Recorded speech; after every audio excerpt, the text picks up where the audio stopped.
All right, we are live. Every time I push this button now, I'm afraid like You're looking for that, like, denied. Like, is what happened? StreamYard gonna poop out on us again?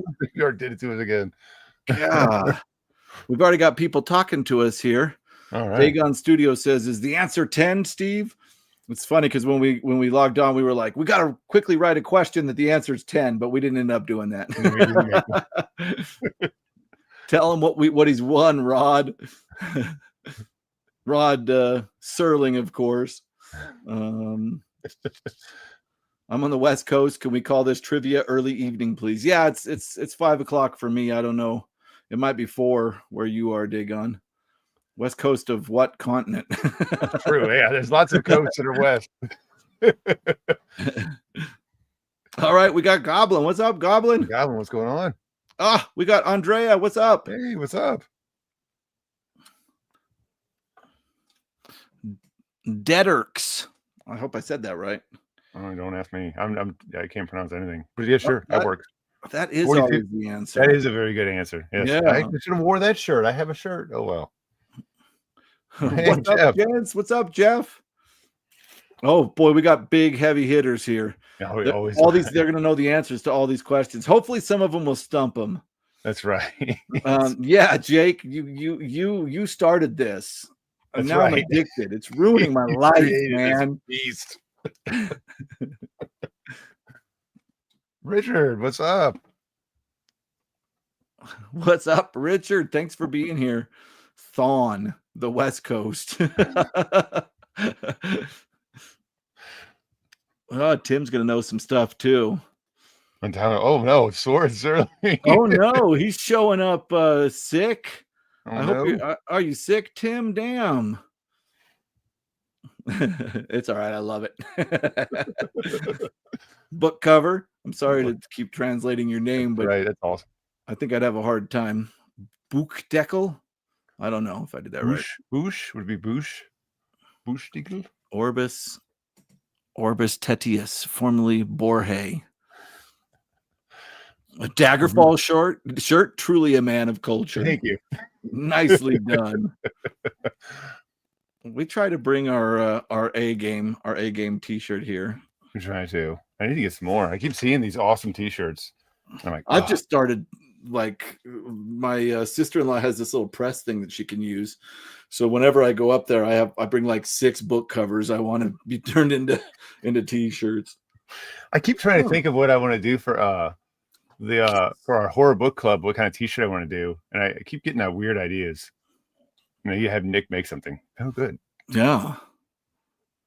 Where did you guys get the cool book wallpaper? It's all flat. Right. Big green screen. I'm telling you, the trick is to just start making your own. It's true. Joe. Oh, Oblivion Remastered. That's fun. Ooh. I really enjoyed it. I played it for probably 2 or 3 days straight, and then both my daughter and I were like, I really want to play Skyrim. So that's about the effect that the remaster had on me. Yeah. Oh, somebody's saying get to it. I agree. Thank you. Yeah, I always like to just chit chat for a couple of minutes to let people in. But yeah, we've got enough people in here. So Virgil and I, last time we did this, it was a couple questions we did on Horror Night, and I was just looking these questions up on the internet. This time we wrote our own questions. We've got, I think, 10 questions each and some covers for you guys to guess who they are. Oh, Vancouver. Okay. So probably the same. So I'm guessing it's 4 o'clock there. I might be wrong. It might be 3. So we also have some covers we're going to throw out, and you guys can guess what books these covers are from, and so on and so forth. I don't know if these are. It's crazy to write questions. I don't know if these are too easy, too hard.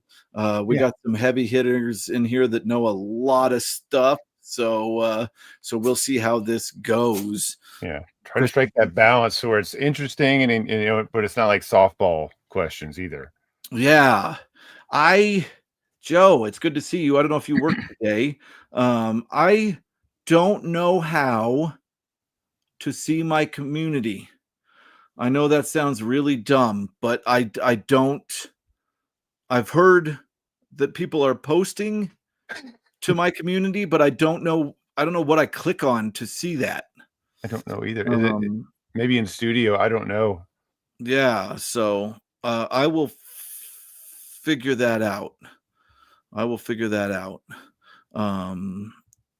Yep, 4. Boom. Okay. So I'm going to start with a cover, and I'm going to start easy. I'm going to do one, then Virgil's going to do one. So we'll do like cover, question, and just kind of move around.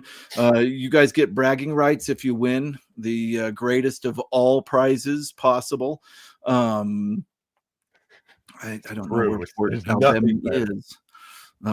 Curtis is here. Curtis, what's up? Hey, I hate to say it, none of mine are history books. I'm sorry. Probably not. That would be a different stream. Not everything is explicitly book related. There's like of sci-fi. I have at least one that's of sci-fi interest, but not necessarily a sci-fi book question. So we're going to start with my favorite cover of all time. I guess this is a typing contest to see how fast y'all can type.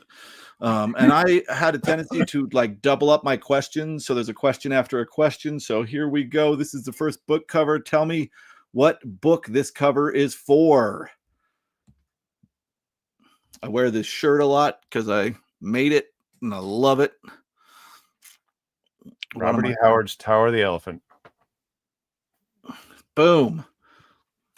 It looks like Three Stigmata got it first, followed very quickly by Tim. In fact, together they almost have the entire title. Goblin got the entire title. Yes. Oh, Krabby's here. What's up, Krabby? Krabby, what's going on? Yeah. All right. Yes, this is the Three Stigmata of Palmer Eldritch. Now are you ready for the second part of the question? Who drew it? Whose art is this? Ooh.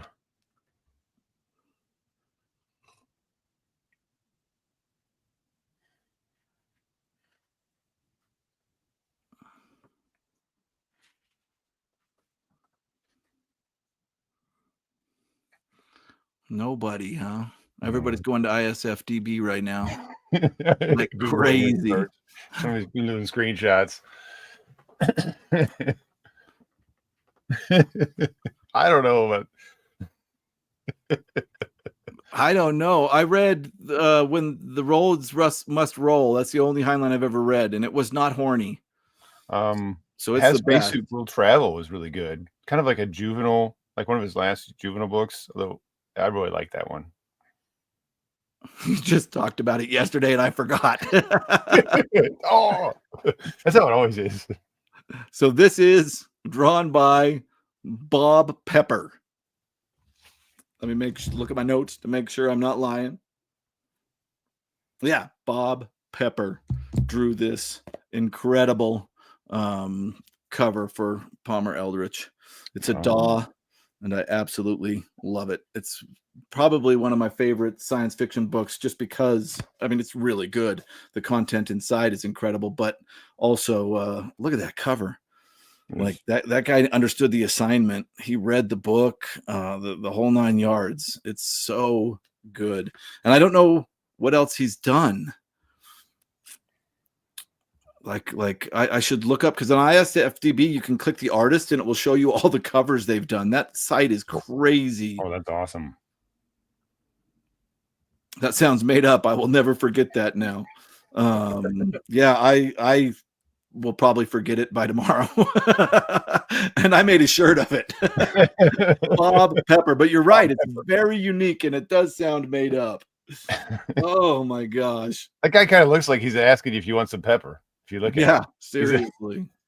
All I'm here for is pepper. Drug pepper. Gandalf the White. Wasn't he a canned drink or something? Bob Pepper. Oh, Dr. Pepper. That took me a minute. Hi, what's up? Yeah, but this was he drew this before he got his doctorate. So this is when he was right. This is his first job. People just called him Pib.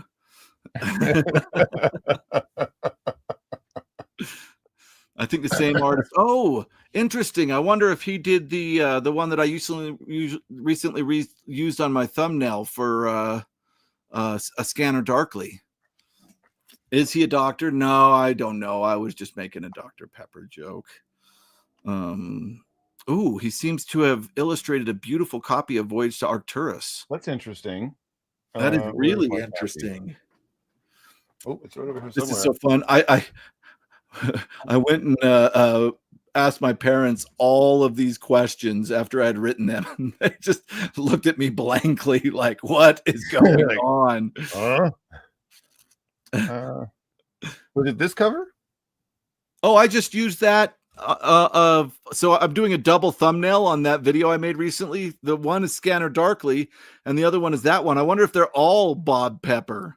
All Peppers. This is this is the bison printing, but I don't know. Oh, Brittleby, is it the one where it's this guy smoking the cigarette with that crazy weird machine on his head? Ooh. Yeah, Bob Pepper's our man, dude. I'm trying to look at here and I'm not seeing. Oh, no, not that one. Okay. Well, I was wrong. Oh, it probably says on the back of the book. But that's the other. Yeah, this is by Bosch, R.W. Boeche, B-O-E-C-H-E. Don't let me pronounce names. Nobody's going to be happy. I'm a pepper. You're a pepper. Oh, I can't remember. Wouldn't you like to be a pepper too? Somehow I screwed that up. Jesus, Tim. Yep, with all the eyes. Yes. Yep. That's the one. I prefer cherry Bob Pepper. So I was laughing about.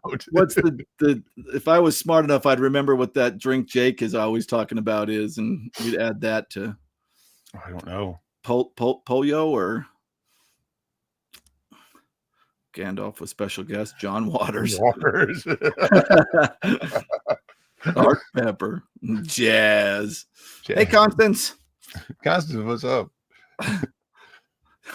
John Waters. Have you ever seen the Mighty Boosh? You ever watched that show? No, I'm not familiar. Oh, there's a great thing where he's like talking to one of the guys talking to him, was like, you wouldn't be understand. Have you ever heard of the music called jazz or something? He said this long thing about jazz. Jazz scares you, doesn't it? It's great. Dr. Polcho, that's the one. Polcho, that's what I was looking for. Mr. Pepper's Eldritch Prepper.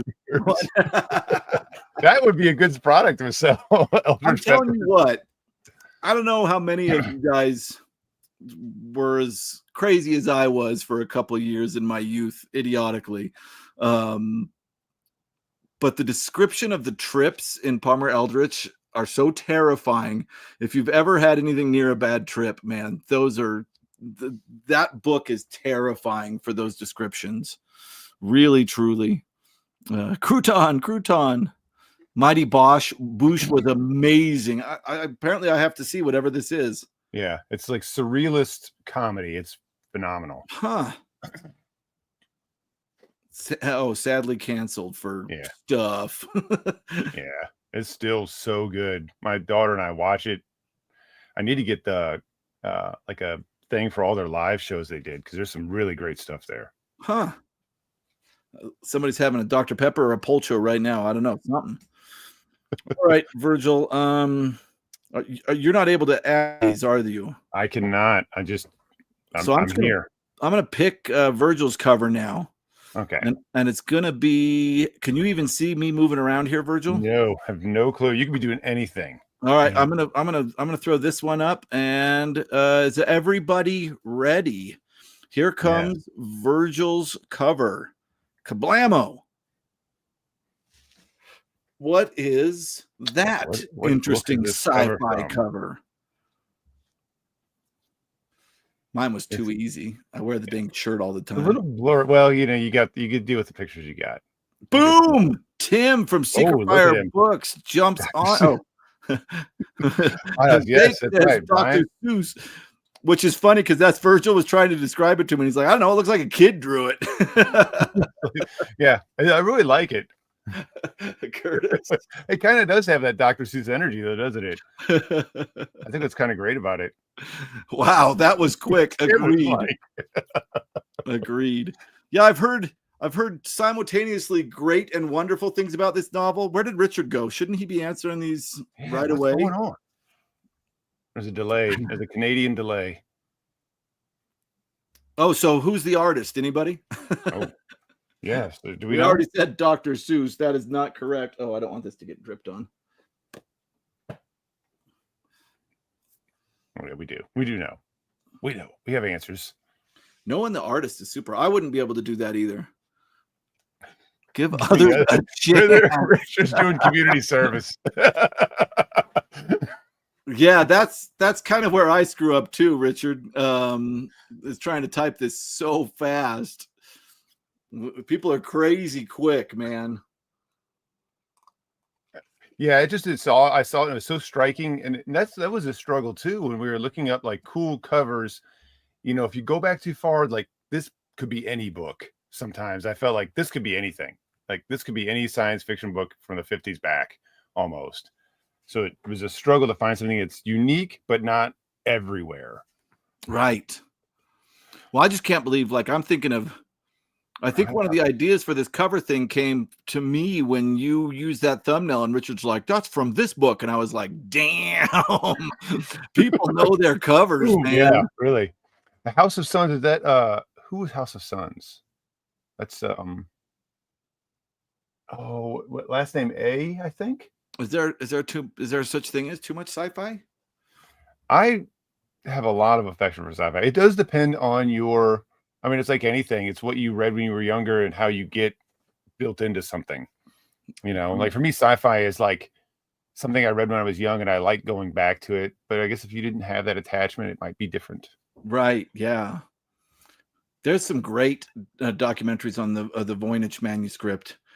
Like that is some crazy stuff. They can't figure out what the language is. Yeah. We need to consider Tim may be AI. That's right. Jake, what do you think? I've true. never thought of this, but maybe Tim's AI, man. Maybe Tim is AI. Yeah. Oh, that's a really good question, Richard. I believe this is a very early, like this might be the first hardcover, so you might be right. Mm-hmm. This might be the first UK hardback edition of Hot House. It made me think of the Garden of Eden, says Constance. Yeah, it's I think that's kind of the energy of the novel, although I've not read it. I haven't either, but from what I've heard, that seems kind of right. Oh, Alistair Reynolds is that was the A I was thinking of. Yeah. It's, you know, it just depends on what you like. I'm sure we could find more good sci-fi that you would like, Curtis. I know that you like some sci-fi. It depends. You might like all the ones I put on that 10 weirdest ones I read. Yeah. I think we talked about this before. Like, I think Curtis would like new wave sci-fi, not classic sci-fi. Yeah. Yeah. I love Tangerine Dream. Oh man. Fair. I came from a horror novel background, so sci-fi fantasy is fresh to me and has more gaps. I'm kind of similar, although I'm getting, because of the channel, I'm reading so much and learning and watching everybody. I'm learning so much, but yeah, I came from a similar background. And Tim is saying he's a real human. And we might need him to select all the sections that contain stoplights. Who's the artist on this one, Virgil? Oh, this is Oscar Meller, I believe. Let me double check my notes. Yeah, we were singing the Oscar Mayer hot dog song because of this artist earlier. Oscar Could Meller. Be a pseudonym, we don't know.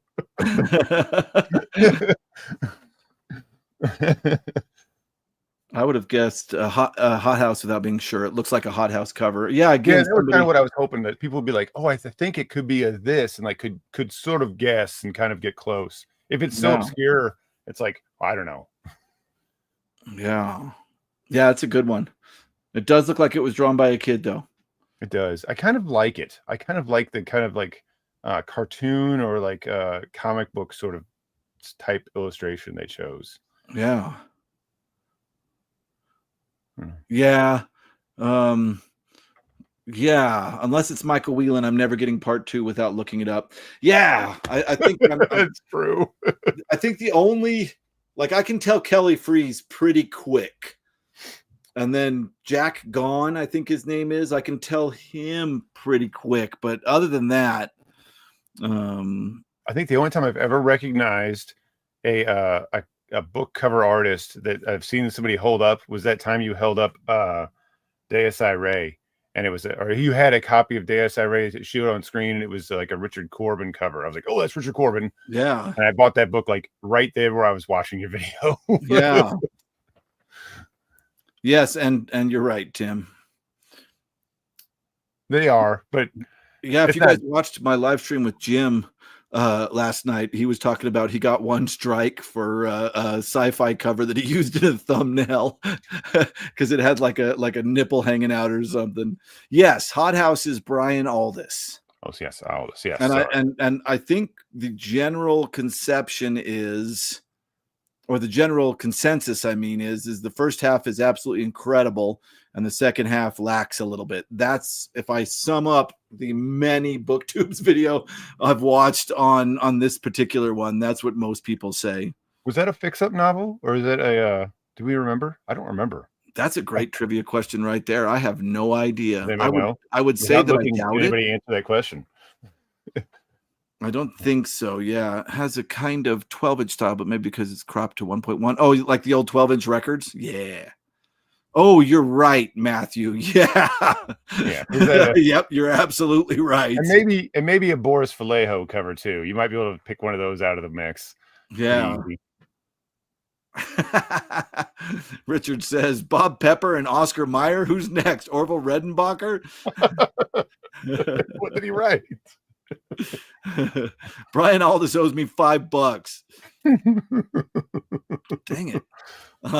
Corbin is pretty easy to spot. Yep. Yeah, he's got kind of like a weird something like because he learned his drawing from like looking at like sculptures. Like he'd like do like clay, he would like do clay sculptures, and they did like a lot of study with that. I think Andrea needs to be brought onto the payroll. I'm telling you. She's like freaking bringing all the cool information while we're doing this. I'd never heard of him until Virgil picked this cover. That's right. It's no bringing the culture to the people. His first book, Nonstop, is the opposite for me. It starts off kind of annoying, but has an awesome second half. Apparently, Sephiroth shared this in the Elric server, a Discord server, and I missed it, but he shared it on the Liminal Spaces server. And he has a copy of Brian Aldiss's Nonstop that is owned and signed by Christopher Priest. It's one of the coolest things I've ever seen. It's kind of awesome. Yeah. He showed pictures of the signature and everything. It's really, really cool. Really, really cool. Richard liked that one too. Yeah. Oh, okay. That's only because it has a den like a look on the Deus yeah. cover. Oh. Yeah, Corbin's cover. Yeah, it has a Danish look to it. You can get a strike for nudity on thumbnails? I have nudity on one of my thumbnails. Might have to fix that. I have a few covers for plan reviews.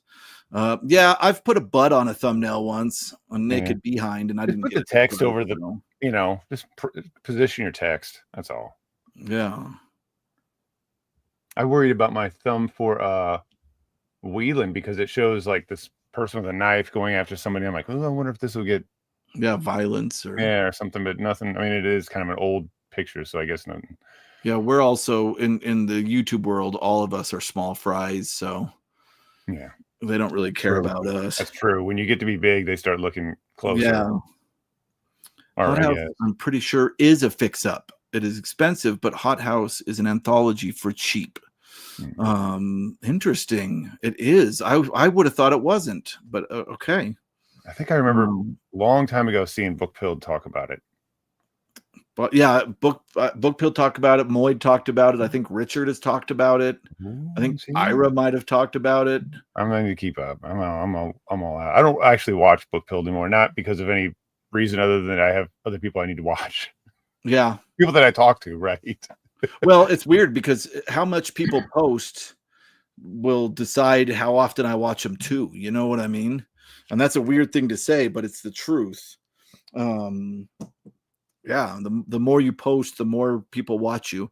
And Bookpilled doesn't post very often, so when he comes up, I do watch it. Yeah, Vallejo's got some great. I like Boris Vallejo covers. Haven't read it yet. Okay, it was not Richard. Richard did It not wasn't talk about Richard. Hot House. Okay, it was a different Canadian. Mutants by Robert Silverberg has Hot House in it. Now I don't even know what's going on. Oh, interesting. Oh, so maybe the Hot House original was like short story or something. Oh, and then it so was Mutants evolved into must be something that was edited by Silverberg that has the story that this short Hot House story. Okay, nice, dude. Very cool. Goblin knows his shit. All right, the trivia goes both ways. So we've done 2 covers. I just threw my phone away because people were texting me, and I'm like, I'm live. Then I realized all my questions are on my phone, so I need this. I'm not giving you the inside track on this question. So all of my questions are about stuff I've talked about on my channel, but it's nothing to do with me. Just it's the sci-fi that I know and talk about. So I started at the most recent and going backwards in my channel. So my first question is, and this is not going to be a cover, I'm just going to ask the question: what novelette or short story, it's kind of right in between, is the movie The Day the Earth Stood Still based on? What is the name of the short story or the novelette that the movie The Day the Earth Stood Still, the 50s sci-fi movie, is what's the name of that novel that movie was based on? Hello to the crowd. Hello, ghost readers in the sky. We're asking crazy trivia questions that might be too hard. I don't know. We don't know. It's so tough. It's tough to gauge people because I feel like we've got some super knowledgeable people, and then we have like more, like, I wouldn't say casual, but like new to sci-fi. That's the answer there. Good job, Brittleby. Oh, see, look at that. Awesome. I hope I'm pronouncing your Brittleby. Now here's the bonus question, because I always add a bonus question. Who wrote it? I think I know this part. We'll see if I'm right. If nobody answers in a couple of seconds, we'll let I'll try to guess. I'll probably get it wrong. No. Name one. I don't know what that I did is. Oh, he wrote it. You had it right the first time, and Harry Bates. Oh, interesting. Was that my guess? Jake, you are a natural born comedian. I set you up for that one. I said, name one, stupid people here. You didn't name me. You said me. No. Yeah, Harry Bates. Apparently, he was the first. I think he was the first, or maybe the second. I can't remember. Editor for Analog magazine, and he was really big into the concept of like make it fun adventure plots. Don't worry about all the damn science. Just take a cowboy story and put it on the moon. And that's what kind of science fiction was to him. And apparently he wrote some really kind of Flash Gordon style serials. And then like 4 or 5 really pretty dang good science fiction stories, and Farewell to the Master is one of them. And I had so much fun reading this. It actually scared me. Like, this is a scary ass robot. It's really crazy. Master and Bates. That should be easy to remember. The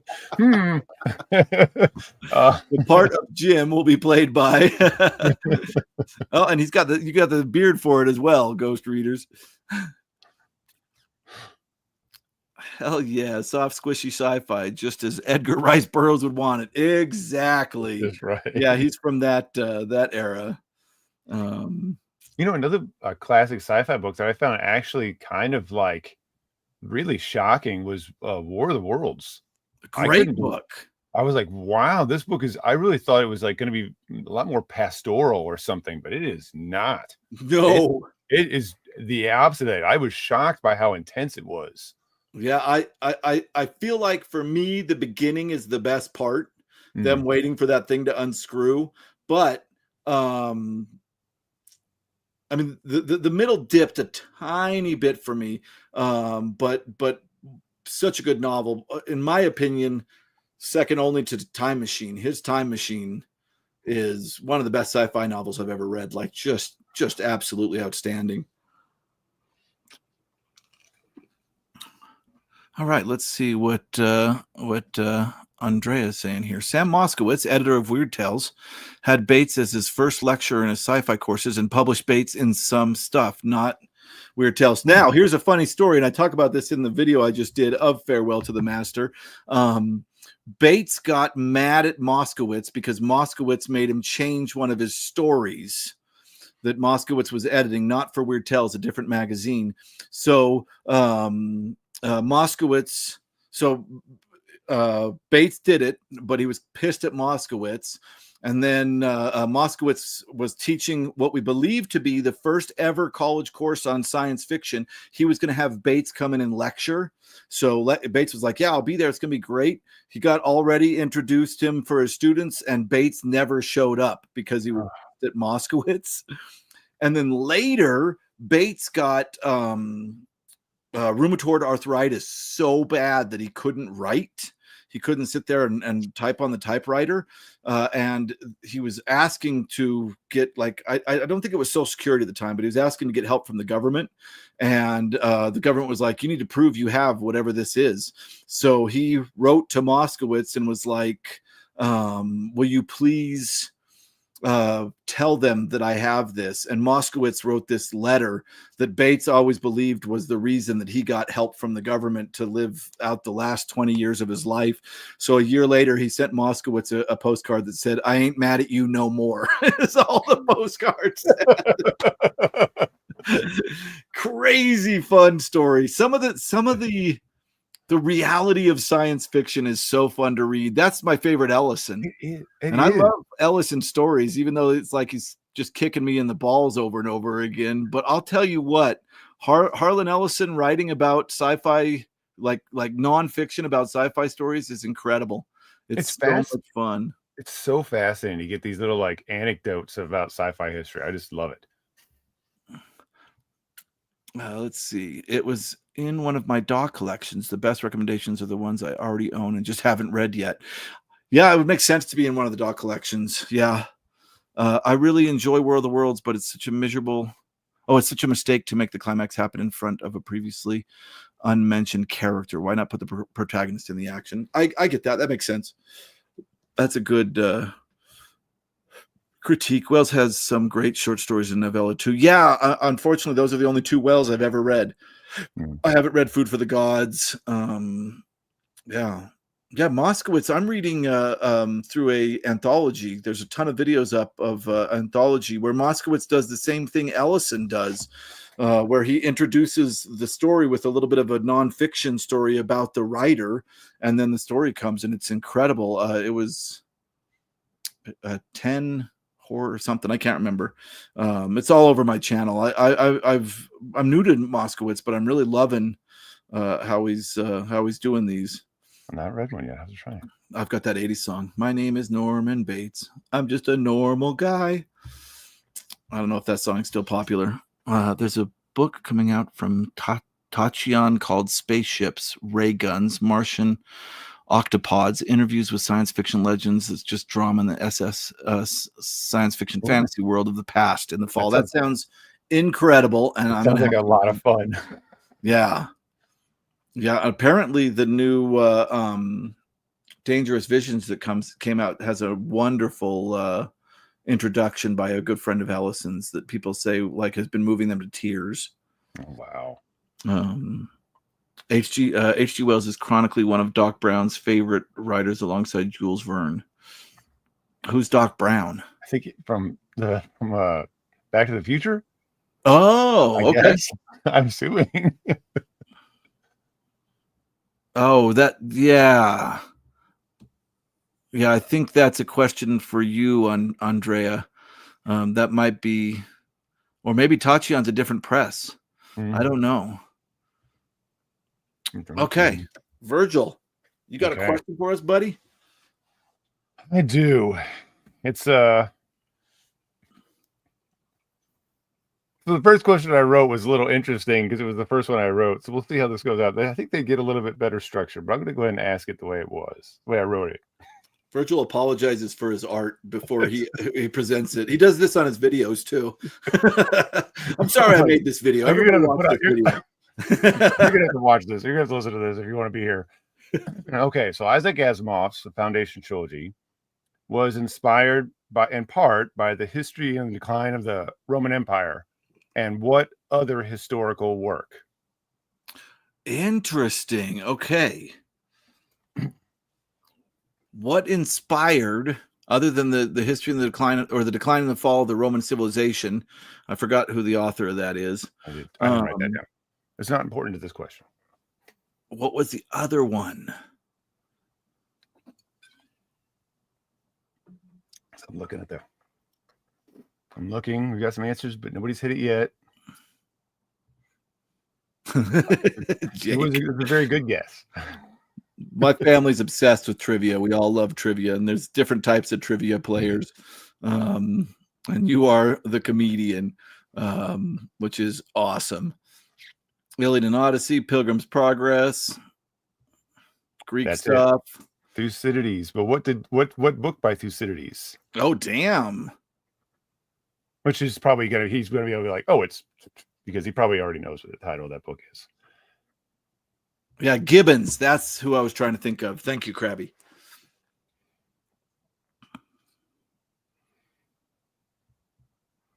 The Peloponnesian War. That's right. Thucydides. These are not easy questions. We thought we were dropping easy ones. So that's, yeah, and I wasn't sure how that would go because everyone, the first part is probably known. The second one is like he wrote it in the style of that. So follow-up questions. What was Isaac Asimov's favorite color? What? That's random. What was Isaac Asimov's? What's his favorite color? Hell yeah. Congratulations, Curtis. You're great, Curtis. And you know what? I said there was no history questions. That was a lie. Oh, what's its name about the crazy Greek wars? Guys, you are crazy. Yes, we are. Gray is our first answer. Been listening to her. Oh, I'll come back to that in just a second. Let's see if we get somebody. Metallic silver, is that redundant? Yeah, I don't know. I have no idea. Is this connected to a story that we would know? No. It was just a thing. I was like, you know what? Did he have a favorite color? He does have a favorite color. He is on record as having a favorite color. Is it Fulligan? Mule beige? All right, now you got to just tell us. We're all okay. It's blue. Weird things. It's a lot less interesting. You're like, of course, I wanted to see like it's red. No, blue. Sure. No.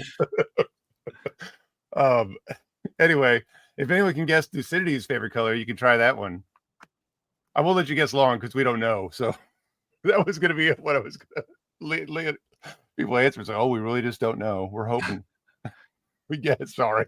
I didn't want that to go on too long. Yeah, I thought it was so funny that like, wait, what's the color? I can't hear very well. Favorite color. Apparently, in his autobiography, I believe he says his favorite color is blue.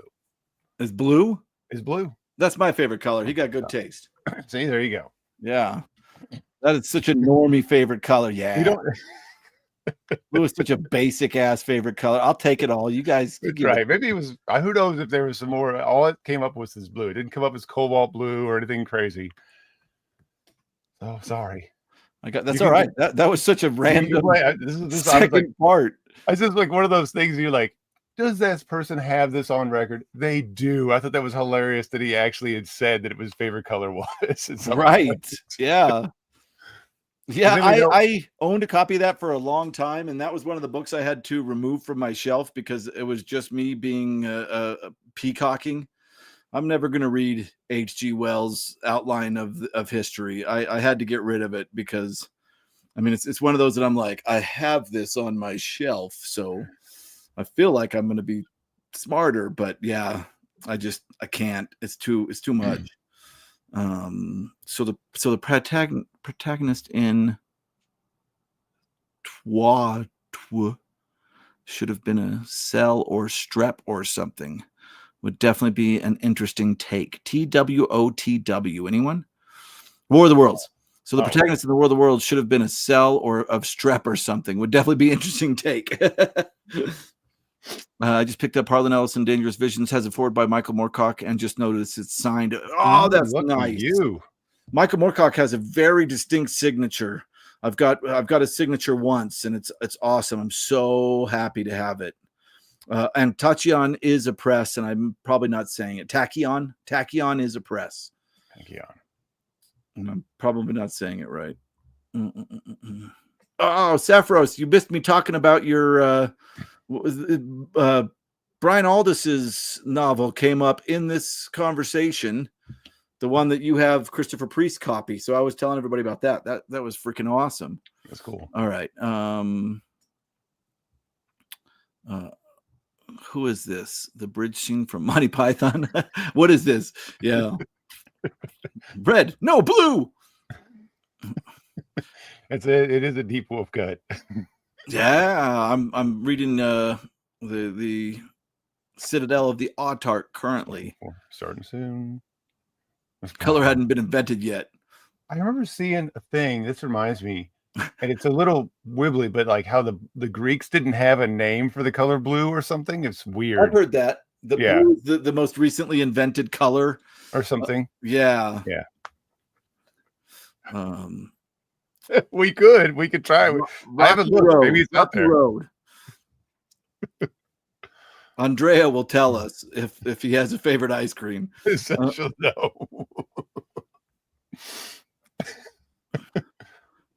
Here's some historical drama about Wells' history.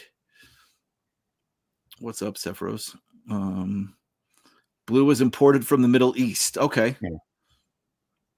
I think there was a lot of talk about how blue was seen as like a shade of white and like white, blue and black were kind of like thoughts to be similar, like things that are really dark to become dark blue, not black. Or wasn't it a shade of green? I don't remember. Well, I mean, it is, but like something about the way that they would describe things, they would use black instead of blue. Oh, like, or something like that. It's weird. Oh, you're rereading them too? I'm going to be making a video about it soon. I mean, soonish. I'm on page 70, so I got a ways to go. Yeah, I'm starting soon. Yeah, because you're going to be talking about it too. Heinlein's favorite ice cream. You're reaching. Sunday. That's my favorite too.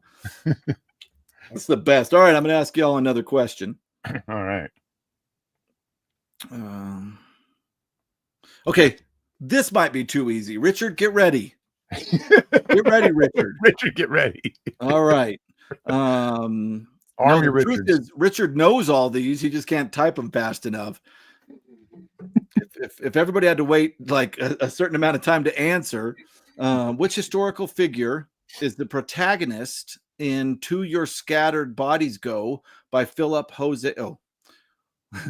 Which historical figure is the protagonist in "To Your Scattered Bodies Go" by Philip Jose Farmer? Well, I can answer this, but I won't. Good job. Raise your hand if you know. That's the family rule we have. That way everybody gets a chance. I wish there was a raise your hand if you know way we could do this on. No, it's "To Your Scattered Bodies Go," Richard. You're thinking of a different book. Yeah, you're thinking of a different book in the series. And it looks like Krabby wins this one with Richard Burton. Oh, look at that. Good job, Krabby. Yeah. Samuel Clemens, again, Tim, you're one book off. That's Fabulous Riverboat. Yep. Psychonaut, Richard Francis Burton. That's right. You even got that middle name in there. Look at that. Yeah, one of the original translator of the Naughty Time books to English. Yeah. I'm not going to pull those out. You're not going to pull those out. Oh, but I do have... I already showed this. I do have, of course, "To Your Scattered Bodies Go" by Philip Jose Farmer. And this was a very lucky find because it is signed. Ooh, look at you. Awesome. Yeah. So if Deb were here, she'd be like, "Are you going to read on?" Because she really wants me to read on. But I think I might stop here because I liked this, but it had problems. Yeah. the 1001 Nights. And some other stuff too. Some Oh, sort yeah. of an Asian book. I can't remember what it was called. Yeah, he did one, the genie something. I have a bunch of it just Yeah. because that aligns with what I study. But yeah, I really like this one, but I'm afraid that I can see the problems of where the series will continue. So I'm kind of choosing to listen to other people's reviews of the second one and just really remember my enjoyment of this one. Also, I have a love-hate relationship with Philip Jose Farmer, but we don't have to get into that. I should have looked up who did all the artwork for those ones. I didn't do that. We did. That's okay. Let's see. I know it. Oh no, I don't know it. Jackson. Now I got Johnny Cash stuck in my head. Great series. Liam Neeson. Nice. The only Jose Farmer I've read are those weird sex books. Wait a minute, which ones though? Actually, there's a lot of them, and some of them are like infamously weird. What made him famous, what really broke him on the scene, is he's the first sci-fi writer that wrote about a human and an alien having sex. Strange. Was it Strange Relations? Is that right? Yeah, Strange Relationship. Yeah, Strange Relations. That's right. Yeah, and then his infamous. Or the Lovers. It might be the Lovers. And then he has a Feast Unknown, which is infamous. Oh, what's it called? Feast Unknown. Oh, wow. About Tarzan, but it's not exactly Tarzan. It's like off-brand Tarzan. Maybe I'll have to read them. Blown and the one before that. I thought the second book was good. It's different. That's the big thing. I don't think there's anything. It's different. Yeah, that's the first one I read, Brittleby. Was The Riders of the Purple Wage. And I'm not going to get into it again. That's the one video that I fought with people a lot in the comments, which I don't do anymore. But I go through a whole explanation of how pretension is in the eye of the beholder, where some people can find meaning, others can't, and therefore to some readers it will be pretentious. And this one to me was, I didn't care for it. I thought it was pretentious. I thought that it was full of puns that replaced any type of meaning. And I better stop, or I'm going to get into a fight in the comments. Yeah, a fight. It's okay. Everybody's allowed to have their opinions, right? Yeah, and not, I'm saying you're wrong. I'm just saying it's all good. I watched an 8mm about a man, and oh well, never mind. Purple Wage. Yeah. So enough about Philip Jose Farmer. What you got, Virgil? All right. So this is a little tidbit that came up that is about an artist, which I think was really interesting, and I might mispronounce the last name, but oh, okay. Don Matz, Maitz. I think it's Matt. Is the artist who did a lot of the work for Gene Wolfe's New Sun books, right? So those iconic. If you look at the Book of the New Sun, hold on, let me grab one. Versions. Those are his art. What iconic character is he the artist of? I think he created this character, but at least if not that, he is the artist for that character. This artist? That artist. It's not a sci-fi reference. So he created another drawn character. A character that most people here will know. If he's the artist that created that character, is what I discovered very recently. This is Virgil told me this, and this is some of the weirdest trivia ever. Truly. Oh, shit. Andrea saying she knows. Ooh. I like Sepros's answer. Oh, let me throw it up here. Donald Duck. Vampirilla. These are great answers. Elric. It's not even in the world of sci-fi or fantasy. I don't know if Andrea's holding back or if you know what? Maybe it makes sense that Andrea knows. Well, maybe she's like trying to some of her interests. Hold the answer up in her brain. It makes sense. Yep, she got it. That's right. Heidi is a good answer too. The creator of Captain Morgan from the Rum. Isn't that nuts? I was like, what? That's awesome. It's so funny because when I think of weird trivia for Gene Wolfe, I think of the Pringles can. like every time. And when you said this earlier today, Virgil, I was like, that is like some new It's Gene awesome. Wolfe info, man. Well, I guess mates info. Yeah. No way. Crabby. Isn't that crazy? I was like, what? That's so awesome. I thought just Captain never Morgan knew. was a real guy. Funny story, Levi. I knew somebody whose last name was Morgan. He was in the army. He rose to the level of captain. We all called him Captain Morgan and laughed our asses off. And then he kept being promoted and was really sad when he left the rank of captain. Oh my gosh. Eddie from Iron Maiden is a great answer, Curtis. Howard the Duck, Betty Boop. I want to write a story with a hero who everyone thinks is a bad guy in a dream machine just to give Chris cognitive pleasure dissonance. That would give me cognitive pleasure dissonance. I would both love and hate that. Yeah. Captain Morgan, I see it. Isn't it just wild? When you look at the illustrations, you're like, oh, I do see that art style coming through. It's just crazy. Yeah, so he didn't invent obviously he created the imagery or the character for the brand of rum.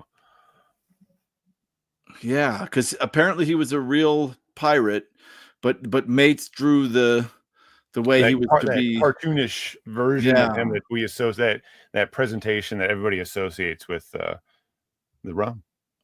Does anybody know who did the first who drew Eddie first? You know, I recently, like a couple years back, was reading all about Eddie because I had posters all over my wall of Eddie. I mean, he was so cool. He was sci-fi and horror, but I don't know. Let's see. Henry Morgan was a real historical pirate.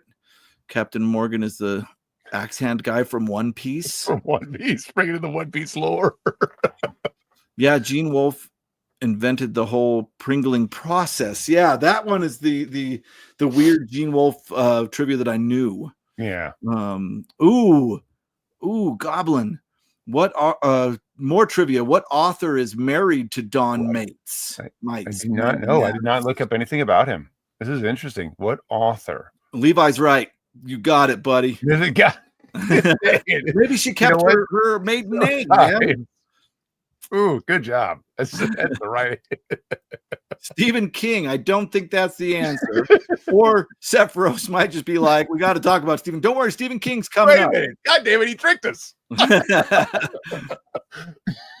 Okay, I'll 86 the former and keep the psychedelic dream machine. I love it. Now I'm in. I've drank so much Captain Morgan's in my youth, and I never knew. Next time you throw some Captain Morgan back, you got to think about Severian the Torturer. I drank so much that I can't stand the smell of it anymore. There's nothing wrong with that book cover. Seriously. Derek Riggs drew Eddie. Thank you, Goblin. Eddie, as in from Iron Maiden, Eddie. Yeah. Now we've gone off on that because Curtis answered Eddie, which is a great answer. John Steinbeck's first novel, Cup of Gold, was historical fiction about Captain Morgan. Wow. Oh, that's awesome. Dude, trivia is a good idea. I mean, I am learning stuff. I'm learning stuff. Right. This is so cool. Is Donna Mates the right answer? But who is all right, Goblin? I don't think we know. Yeah, I don't know what writer is married to the artist. It's interesting. I always find these interesting. I always find the backdoor stuff really interesting. All right, this is going to slightly change the conversation, but that's for you, Virgil. Yeah, I hope. Yeah, curious film. It is unusual, right? I liked it because it was so different than anything else I'd seen. And that's what I really thought was really stuck with me. Just how it's all about without giving it away for somebody who hasn't seen it, but all about language. Really, really interesting. So, I'm glad that somebody tried it. Author Janny Wirtz is married to Mates. Who's Janny Wirtz? And then it's some kind of a play on words. Levi says, "Oh, interesting. Oh, I think we've just taken a long trip with Goblin there." Or that's a real person. I spelled it wrong. Matt's got it.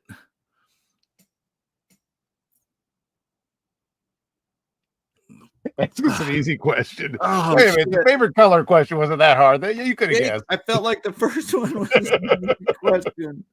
I'm going to throw up a cover. But I do got some questions you're going to be interested in, Jake. I think you're gonna be pleased with a couple of the questions, two of which are related. So we'll see how that goes. Oh, so Janny Wirtz that wasn't all for a pun. Janny Wirtz is really. It sounds like something, though, doesn't it? I was like, is there a spoonerism going on here? Your blue super chat is blinding to my eyes. This is how I make the big bucks from Jake. Man, sick Tim is whiny. Yeah, Chris called me. He's like, I need a smoothie. We need to get on another live stream.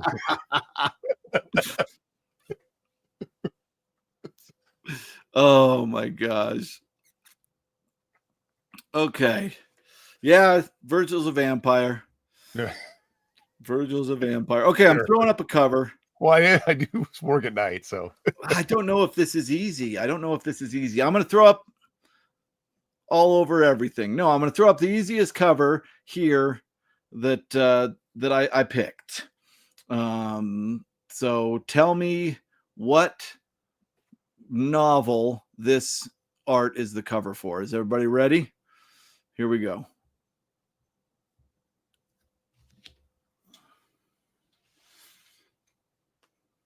High five. That's right. That'd be a painful high five. All right, let's see. Levi Wallace said Abbey Road. That's incorrect. Curtis got another one. Quicker than Sephiroth. Yeah. And Brian. And Brittleby. And Goblin. You gotta tell me that's a little bit easier, right? Yeah. Dude, I typed that. So you did. It's all right. Holy crap. I think this is my sister-in-law. Oh, hey, what's up? I think this is Dana. I was just talking about Dana making shirts for me. Oh, so cool. Yeah, she's the one that allows me to have all these shirts. That's got to be Dana. Hi, Dana. You know it because we recently made a shirt of it. That's so cool. Dana. I didn't expect that. That's so fun. Yeah, Night Shift. It's actually, they eventually made that the front cover art for it, but for a while it was the step back art when it first came out. I think it's cool with step back art, really. Yeah. Because it's like to have those keyholes be the eyes. Man, I used to stare at that for hours. It was so cool. Now the really hard question. Who's the artist? And I had to look this up. Like, I didn't know this. I had to look this up. Oh. I like Captain Infinity and Tim's answers. Yes, the hand from Vampire D. Constance saying hi to Dana. That's cool. I don't know Vampire Hunter D, so Virgil, that must be a reference. Yep. Definitely. It's good stuff. The fields have eyes. That's a very fun answer. Oh, that is difficult, Sephiroth. Trying to type on your phone. Oh, yeah, phone typing. That's something else. I don't know, my phone now, because I've misspelled it so many times, my phone thinks that SND is the same as and. And so if I type it, my phone just is like, oh, that's fine. It doesn't even highlight it anymore. So I always have to check. Interesting how eyes and palms is a recurring image like Pan's Labyrinth. Mm. Yeah. And I think this is the first time I ever saw that. Mm. Yeah. I'm just annoyed by how oddly drawn the hand is. It looks so flattened. Yeah. I see that. This is an artist looking at an artist. I was just a kid looking at a spooky hand. Peter Max. Hand is not real enough. I'm on a tower and I still got second. I don't know how much I'm allowed to reveal about your life, Brian, but that is incredible. That is That's a great incredible. signal. Brian is very, very, very high up in the air right now, but I bet his reception's incredible. Maybe that's why he got it so fast. That's right. He got that ding right away. And the Batman villain, Ten-Eyed Man. Huh.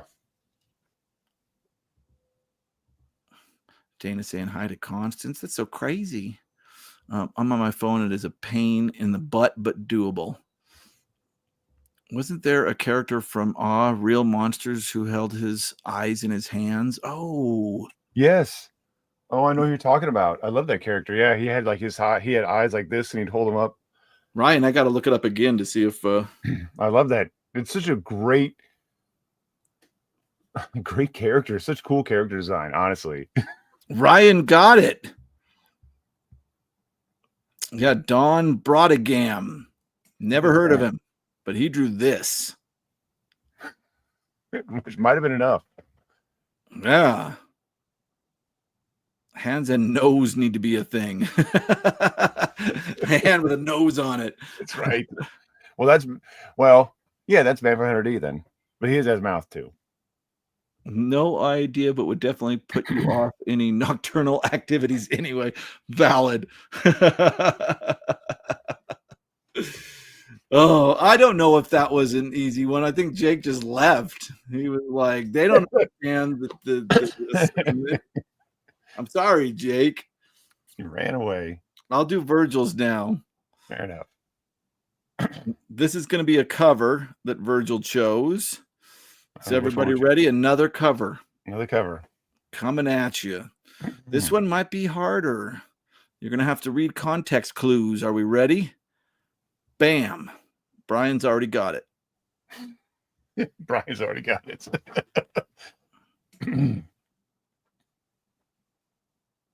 Oh, I didn't know. I didn't know that Brodegam did the stand. Interesting. Oh, Jake. Levi Wallace says Abbey Road. Can you guess? It's not Abbey Road. You know what? If you keep guessing it, it's like the lottery. If you keep playing the same numbers, eventually it'll come up. Oh, you're so close, Tim. You're sick, so we're going to give it to you. Yeah. Yeah, you're one word off. That's right. It is the day of the Trivers. I thought this was such a weird cover. Yeah, I'd never seen that cover. Apparently, Richard has. Well, he says he has a copy. I don't know if he has this copy. He must have this copy. Which is just strange. It's so strange, but yeah, just a really great cover. I just love it. Yeah. Anybody know? Does anyone know the artist?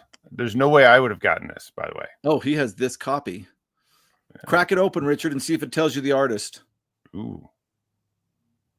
I figured you did, Tim. I'm chalking that up to you being sick and on cold medicine. I knew it was day. Mid morning of the Triffids. Late afternoon of the Triffids. Great artwork and fairness. Triffids go to school. Constance. That's what Virgil and I were talking about too. Yeah, I don't know. I don't know. It's not Delincio Garcia. It's a good guess.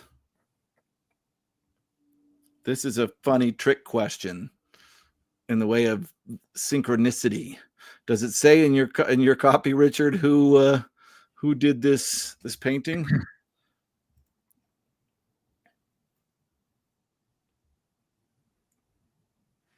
Let's see if I can do it in a funny way. The answer is Richard Courtney. Oh, no. We did this wrong. You're right. Richard Courtney. I was wrong earlier, Richard. I was wrong earlier, Virgil. Oh. What did we think? What was it? We thought it was I thought that was the same one that did the Stephen King one. I'm wrong. Oh, okay. Yeah. Must have done something else then. No, now I know what it was. Oh, okay.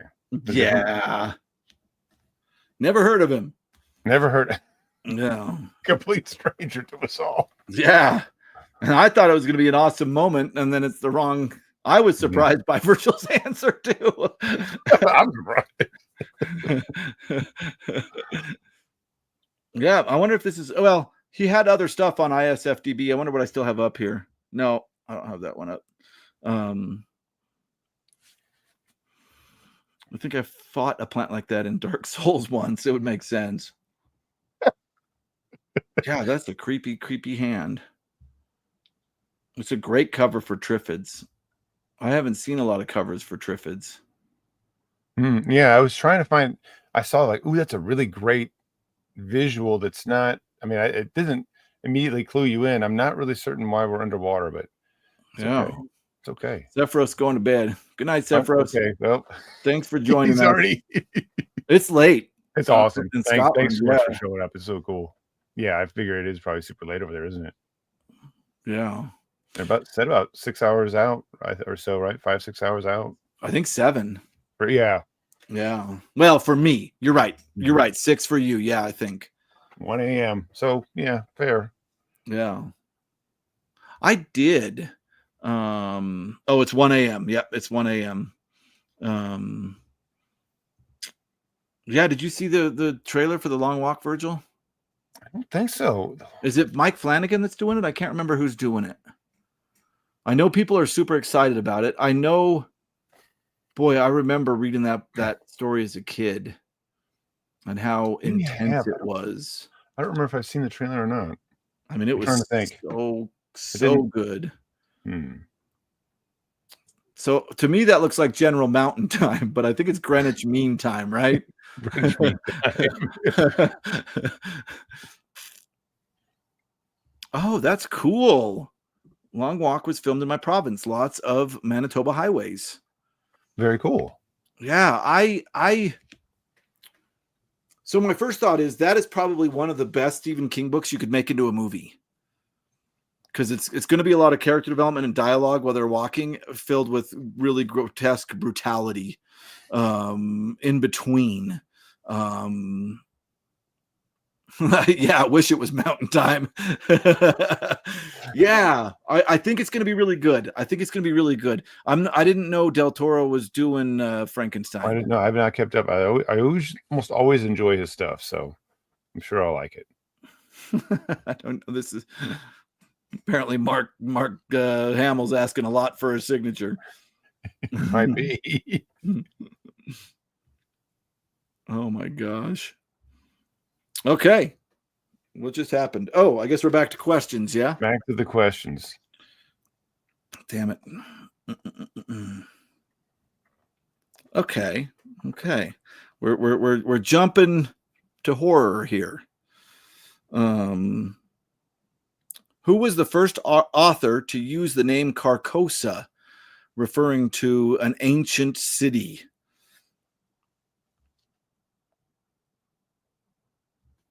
Who is the first author that used the word Carcosa, referring to an ancient or possible alien city? Mm-hmm. Nope. Curtis is a little closer. Nope. Andrea is the closest so far, but she's one off. There's one before. Beverly Cleary. I read a lot of Beverly Cleary growing up. I loved Beverly Cleary. And there it is. Mr. Banana Head shows up and gets it. Bierce. Ambrose Bierce. Here's the extra credit question. What's the name of the story? Yeah, you guys had all kinds of good answers. You were all in the right. Matthew G answered the same as Andrea, King and Yellow Guy. Alex got Bierce. Well done. Algernon Blackwood's a good guess. It is a good guess. Yep. Ambrose is right. Mecha Gogeta. Dunsany is also a good guess. What's up, Jack? Yo. Jack, what's up? Bierce.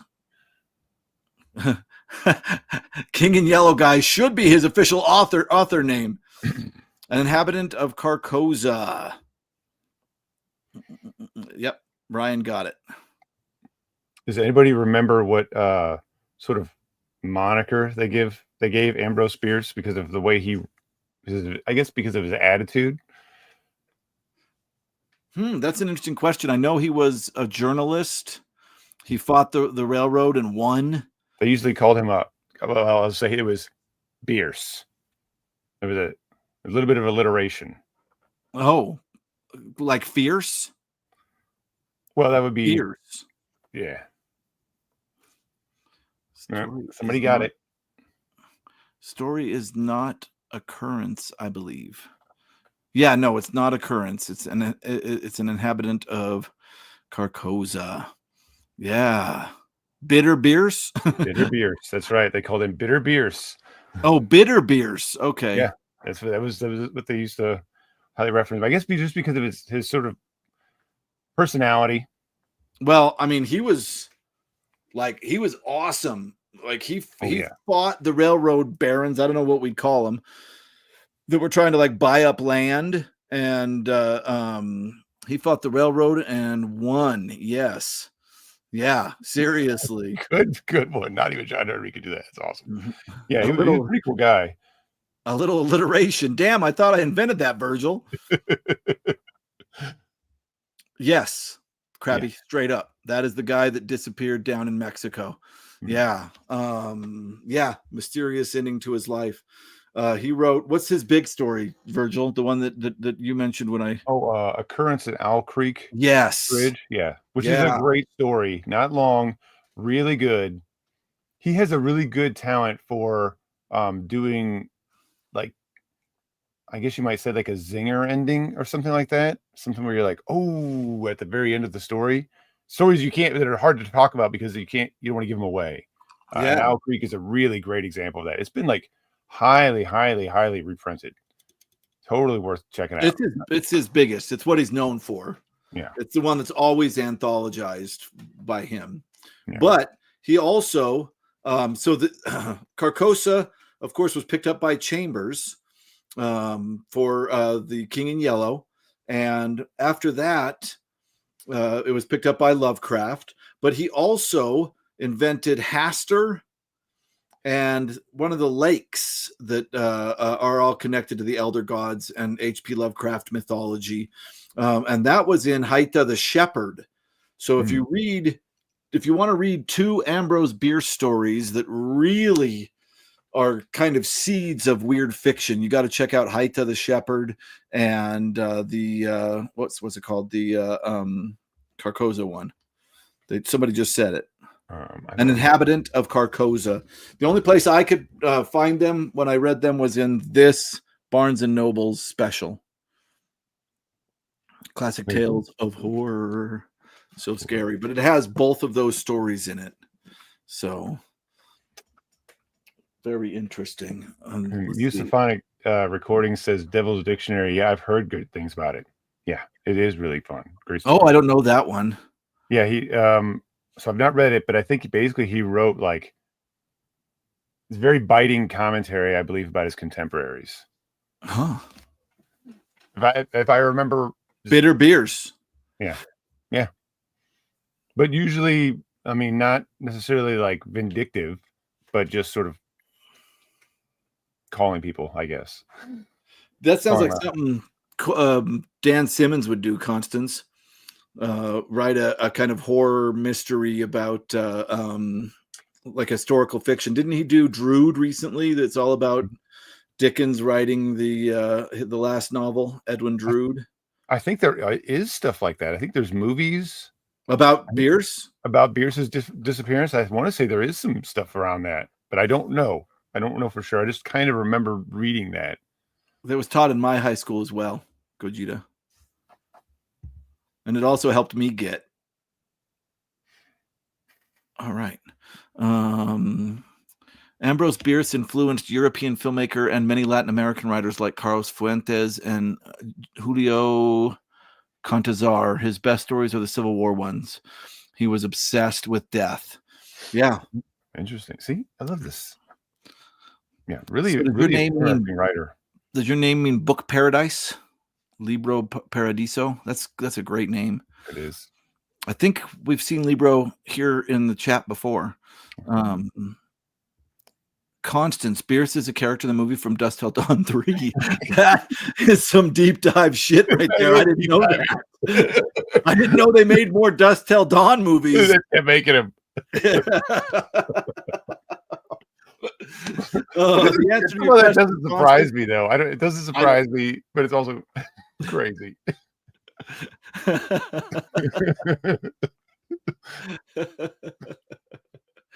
Oh my God. Awesome. Oh.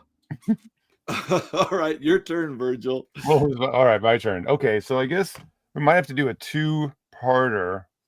Well, we'll do one, and then I guess we'll do these two. These are more like these are not so much sci-fi. This is also horror related. Wait, let me respond to this really quick, Virgil. Yeah, that is the main theory that I've heard, is that he was with Pancho Villa, and some think that Pancho Villa himself killed him, and yeah, really interesting. Let me just finish these last couple of thoughts up really quick, Virgil. Was Bon Jovi in a Dusk Till Dawn movie? I love that. I might watch that. My relationship with Bierce is that I wrote on an essay on him in high school where my teacher failed me because she thought the thing was plagiarized. It wasn't. It was just my idea. That sucks. Yeah, I had something like that happen to me too. Yeah, if I'm going to accuse a student of plagiarism, I'm going to have evidence, and that might have been easier. It's probably easier now in the internet, but yeah, that's rough. I don't like that at all. All right, go ahead, Virgil. So this is a weird one, but it was sparked by a conversation that I had with a coworker this past weekend? Yeah. So two parts. So I recently discovered that there is we had Creepy Baby, right? In our horror videos, right? Just a creepy baby doll. But there is an actual like cursed baby doll that was put out and sold at one time. I believe it was by Hasbro. Does anyone know this doll? It was made in the 60s. You want the name of the doll? Yeah, if we know the name of this doll, you better load a picture up that I can throw I think on. I've got a picture ready here. Yeah. Let me see if I can get this set up here. Yep, there it is. And it sure is cursed looking, but I don't think you can show the picture because I think it has a name on the picture, obviously, because it's in the package. Yeah, I'll wait for just a second. But probably this is going to be a weird one. I'd never heard of it. This is the deepest of deep dive. Yeah, this is real. This is like OG Creepy Baby. Like, I can't believe it. This is real. I was like, is this a real thing that happened? What? I think my mom had a Chatty Cathy. I don't know, and this is awesome. Virgil and I got weird. We did. Grabby's heard about him. Oh yeah, awesome. Okay, yeah, this is just it's just so strange. I wish I could. If you're really interested, you'll after this go look up the commercial, which I think you can still find on the internet. Now the doll that what's their names have in their museum that the Annabelle doll was based on is a Raggedy Ann doll. Okay. So that is kind of a right answer. It's not so the one. This is something that was marketed as being creepy. I believe Rob has gotten it. Yes, Little Miss No Name, and it is such a weird product, and I just can't believe that it was actually made. And it was like I can believe it, but like in the 60s. It's just so weird. I think this is what I looked at, and it goes for a lot of money. I need someone to love me. I want to learn to play. Please take me home with you and brush my tear away. You think the tear comes off if you rub her face? I don't know. I don't know.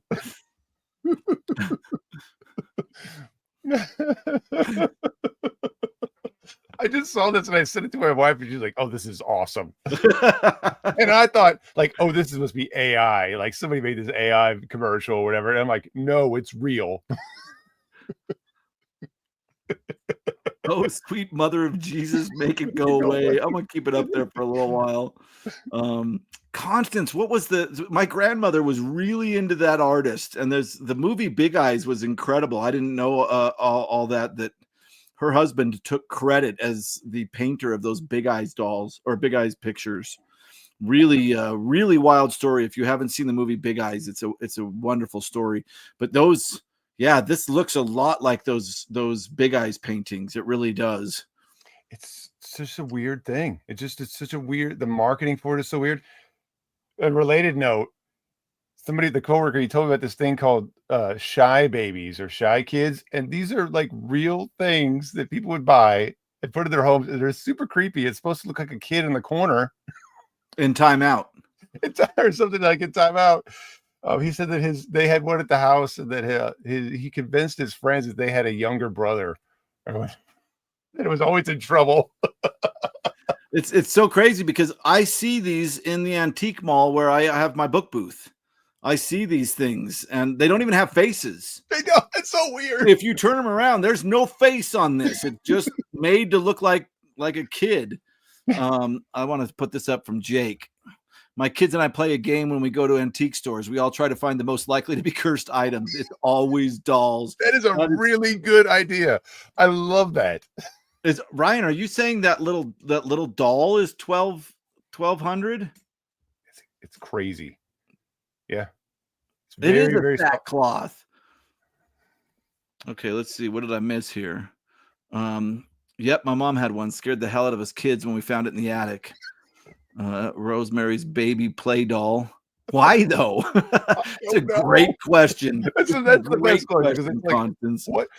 The commercial for this was just weird, and I didn't watch the whole thing, but it was just weird. And wouldn't it be funny if this was like the first doll that they ever made sad? Like this was the most groundbreaking shit of its time. I think it might have been. One time, my teacher in front of the whole class Googled part of my essay to show how easy it was to find plagiarism, and it led her to Library of Babel, a site that auto-generates every combo of text because you can plagiarize it, I assume. She wearing a friggin' sackcloth? Yeah. This was not the doll I was thinking of. I am so afraid. Yeah, 1966. Man. Yeah. Yeah, so early. Don't turn it around the baby. You're right. I probably shouldn't have. Oh, I've got a Furby in the closet back. Oh, yes, those are cursed. Yeah, I have one. I have People a Furby. thought they were cursed when they came out. There was like I might get up for a Furby. Hold on. You got him to leave for a Furby. That's awesome.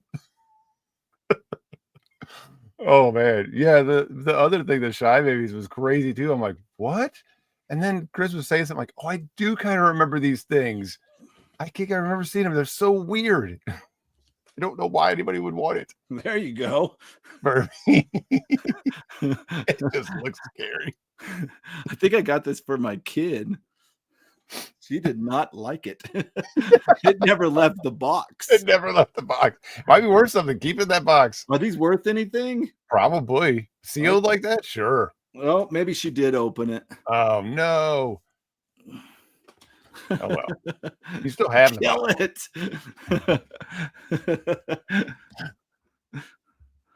Don't turn it around. Needs a Furby. My Nana had some of those. She loved creepy dolls for some reason. Nana was old fashioned like that. I have a creepy doll that my great aunt made that has been on the channel a couple of times. And one of my favorite cold opens that I ever did. I'm just sitting there about to say, hello, fellow lovers of Liminal and the Weird. And I put the doll here and I turn and startle myself, and people were commenting like, that startled the crap out of me when you did that. I think it's called Creepy Dolls and Other Important Information is the name of that video.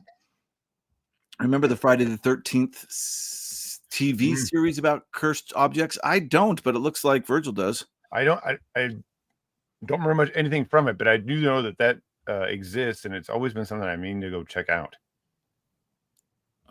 In fairness, in the 60s, that doll would have seemed perfectly normal. Yeah. Slightly sad doll. Library of Babel is a site where literally every combination of words, letters already exists. So you can Google any really long phrase and find it there. My teacher thought she had caught me. Oh, jeez. I am not shy anymore.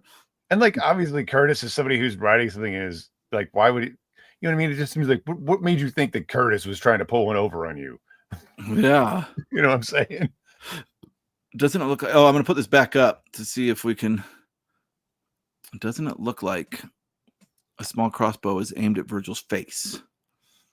Maybe it was this one. Maybe that little no. the crossbow, like the slingshot? I'm not sure. I'm not sure either. We'll never know. Now Scared. poor Richard's gonna have to try to explain. Oh, maybe he means this. He means my Oh, I have a tiny crossbow here. I'm being held hostage in the studio. yeah, you're right. Like the arrow like right there. Yeah, it's like a little crossbow. It's the microphone. If I put it too far back, then the audio gets weird. Yeah, we don't want the audio to get weird. We'll try it. Old chalkware. Talking's hard, y'all. Are the worst, with blackened eyes given away as fairground game prizes. Wow, I don't think I've ever seen that. Speaking of creepy dolls, check out Thomas Ligotti's Clown Puppet. Sounds great. You know I love the horror. Hey, looks like No Name was inspired by Margaret Jean's artwork. Big Eyes. That makes sense. That's awesome. Yeah, I don't have a yeah, I can't pull one up now, but yeah, just look up Big Eyes paintings and you'll see. Holy crap, Richard, I can't unsee it. Duck, birds, duck. Ever seen the TV miniseries The Lost Room? Yes. I haven't thought about that in a long time. In fact, I think a large chunk of that, if I'm thinking of the right thing, was filmed at an abandoned hotel in New Mexico. If it's what I'm thinking of, like it was like a green hotel that had like the office and then two wings. I believe I watched that, The Lost Room, and I believe we watched it because it was filmed all around here. Very cool. Yeah. Yeah, Margaret Keane. Thank you, Constance. Yeah. Yeah, Margaret Keane. You're right. Not Jean. Yeah. Very cool. That was fun, Virgil. When you first started asking, I was like, what the hell does this have to do with anything? Like, this might be a fun rabbit hole. Creepy baby info. It's necessary. Oh, my goodness. All right, where were we? Whose turn is it? You just did one, right? I just did something, yeah. This is so much for me. Let's see if anybody can get this. What mythical creatures roam the town at the end of the world in Haruki Murakami's Hard-Boiled Wonderland and the End of the World? What mythical creatures roam the town at the end of the world in Haruki Murakami's Hard-Boiled Wonderland and the End of the World?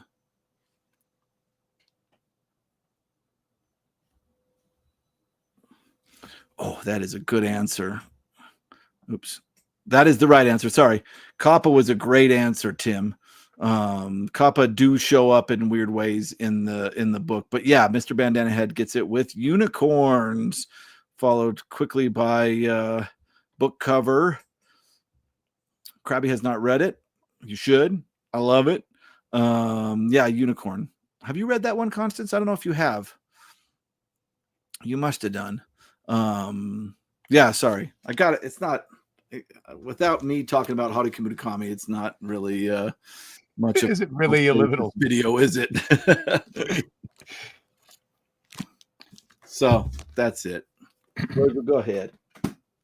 Okay, this one's a little, well, they're all a little off. Here we go.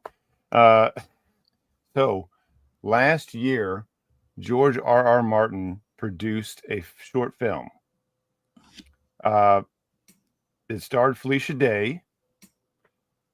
Does anyone know the title of that film? He did this, I think, on his own. Like sort of the hot take is that he really shouldn't have done it. But the original writer for the story of this, who's, so we're looking for, do we know the short film? And do we know who wrote the original story that it was based on that was a good friend of Martin's?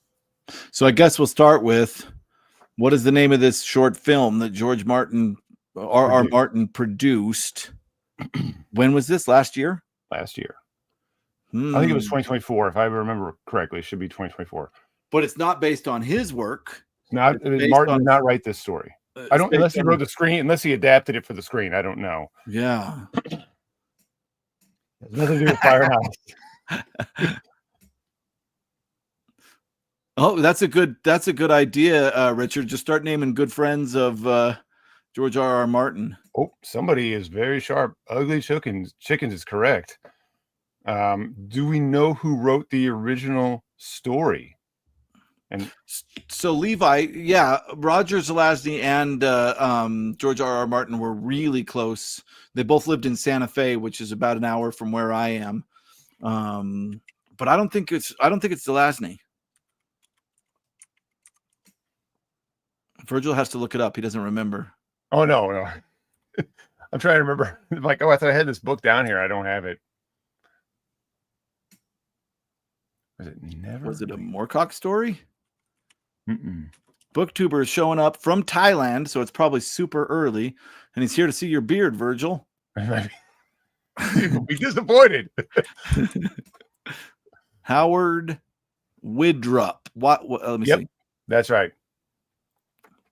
Oh. Ghost Readers in the Sky. Yes. Or Howard Waldorf. You get to choose. Well, I think I don't think that's the spelling, but I think Howard is the first name. Yeah. He was a really great, highly loved writer. Richard says he's great. Yeah. Martin was really good friends with him. I don't think he really got the recognition that he deserved. Waldrop. But yeah, just really cool. And it was this movie. I was trying to see if I could watch this movie. Herbert Will Derp. But, I think it's Ugly Chickens. I think it's based on the idea that like somebody has I want to say someone has some dodos. That they're raising, and then this woman like Felicia Day's character finds out that somebody might actually have like live dodos, like that they've been like raising on the side for a long time, and she's trying to track this down. And they call them Ugly Chickens, which is kind of a neat idea. Interesting. Yeah, Zelazny, they had a writers group in Santa Fe, and they would often drive to Albuquerque to get dinner together. And in those rides, they would talk to each other about each other's stories. Zelazny and George R.R. Martin. George R.R. Martin was kind of it was really cool. Harry Baldrop. Wait a minute. Night of the Cooters is a great short story. This sounds fun. Yeah, he looks like everybody who's read him said has great things to say. Picture Texas sheriff against aliens. That sounds fun. Yeah, that would be wild, wouldn't it? To listen to some of those conversations. Felicia Day. Who's Felicia Day? Is that an actress? Yes, she did. What was the original? I'm so bad at actors. The YouTube series that she did, where like the Gamers or something. It's about like this group of people who play like kind of like a World of Warcraft game, right? But it got really big. It really blew up, and they had like. Is it the one where they have to go to like therapy to get over gaming addiction, and they're? Ooh, I don't remember.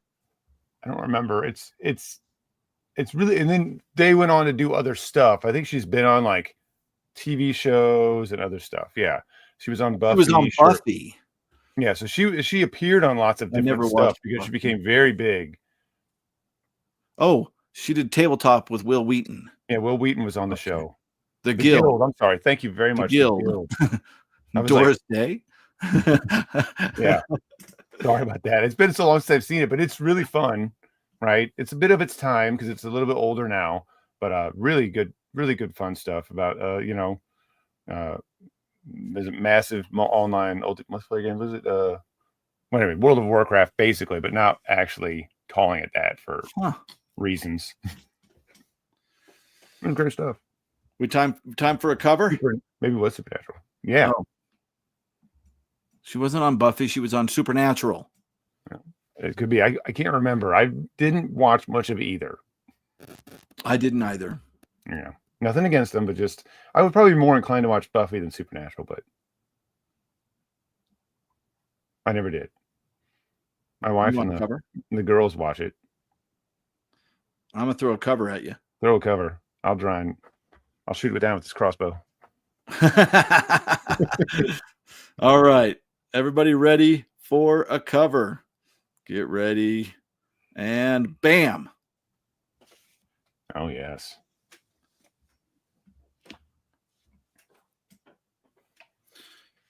I picked all the covers that have made the best thumbnails, in my opinion. It's an awesome picture.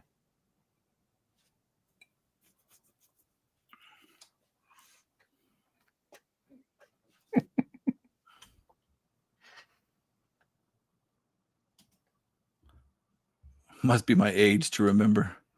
Must be my age to remember Doris Day. Supernatural is only for wives. Yes, Vintage SF. Great book. Yes, Mecha Gogeta gets that one. Deus Irae by Roger Zelazny and Philip K. Dick. They did write a book together, and it was incredible. Now, who's the author or who's the painter of this wonderful cover? Oh, and Virgil was talking about another that Richard Corbin did one of these, right? Mm-hmm. This is not the Richard Corman, but he did do one for Deus Irae, and I think I have that one too. Yeah, okay, good. You've got it. I was like, I'd have to look around to see where it's at.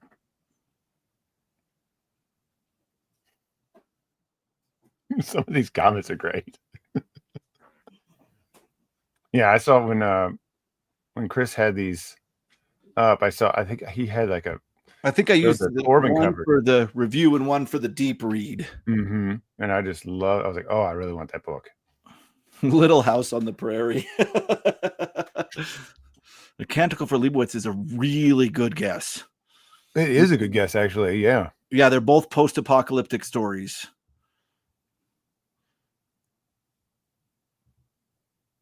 Wizard of Oz. 23. Yeah, Santa Fe. Damn phone. Yeah, I don't know what Let is. That's from Monty Python and the Holy Grail when they meet God. Yeah, a classic.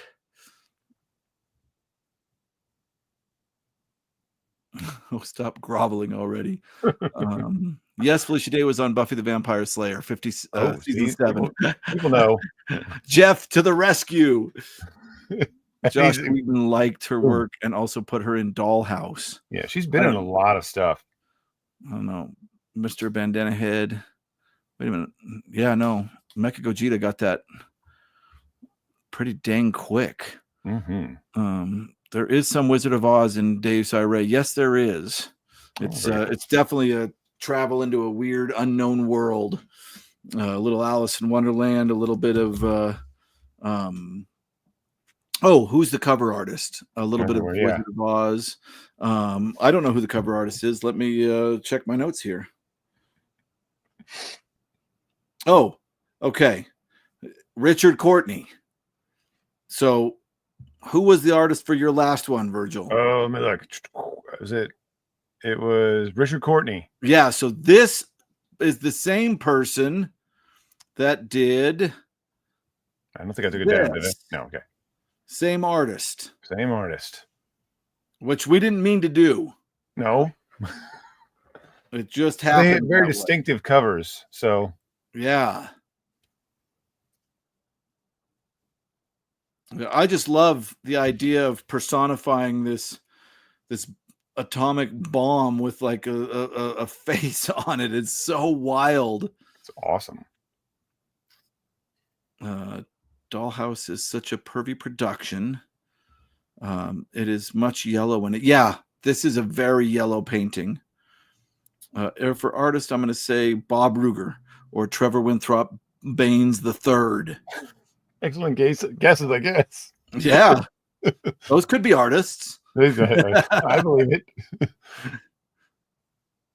I read Deus Irae because I'm always saying that wrong. Deus Irae because Chris talked about it. Did you like it? I freaking loved it. I hope you liked it. It was it's so funny because Ira recently did a review of what is it? Dr. Blood Money by Philip K. Dick.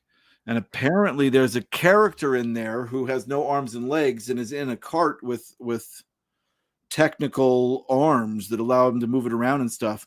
And I was shocked when he said that. I haven't read Dr. Blood Money because that is the main character, the protagonist in this. This is a post-apocalyptic world. This is a character with no arms and legs that has a little motorized cart with little mechanical arms that come out. And he is the greatest artist of his time, the greatest painter.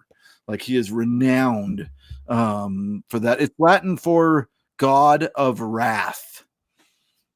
And it's like ire. Yeah. It's a pun on something in Latin they use all the time. Something God of something, but yeah, this is God of Wrath. And it's all about it's really interesting because what it's about, here's the cover. It's and here's the cover Virgil was talking about. This is the same book, different cover. I'm sorry, I've got these in plastic. No, that's cool. Yeah, it comes out fine. Yeah. So Philip K. Dick, I think, wrote the first part, and Zelazny finished it. I think they wrote two different chunks. And Philip K. Dick's concept was, if religion survived, and it's based in Utah, in Mormon country, if religion survived, what would a god of the apocalypse look like versus a god of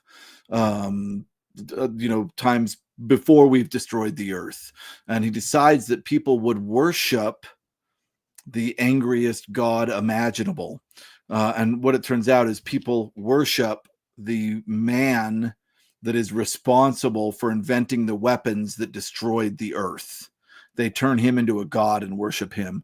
But also there's a guy that, because they had like drug wars before they destroyed the world, where they were like sending hallucinogenics into the air, and this guy collects all these pills and chemicals that are left over from these wars, and he makes drug cocktails to try and see God. This is some wild stuff and really worth a watch. Oh, it's Deus that changes. Dies Irae, which means, yeah, I don't know. All right, I'll tell the cat piss story. Thank you. So Philip K. Roger Zelazny heard that Philip K. Dick had started writing this post-apocalyptic novel and then was just like done with it.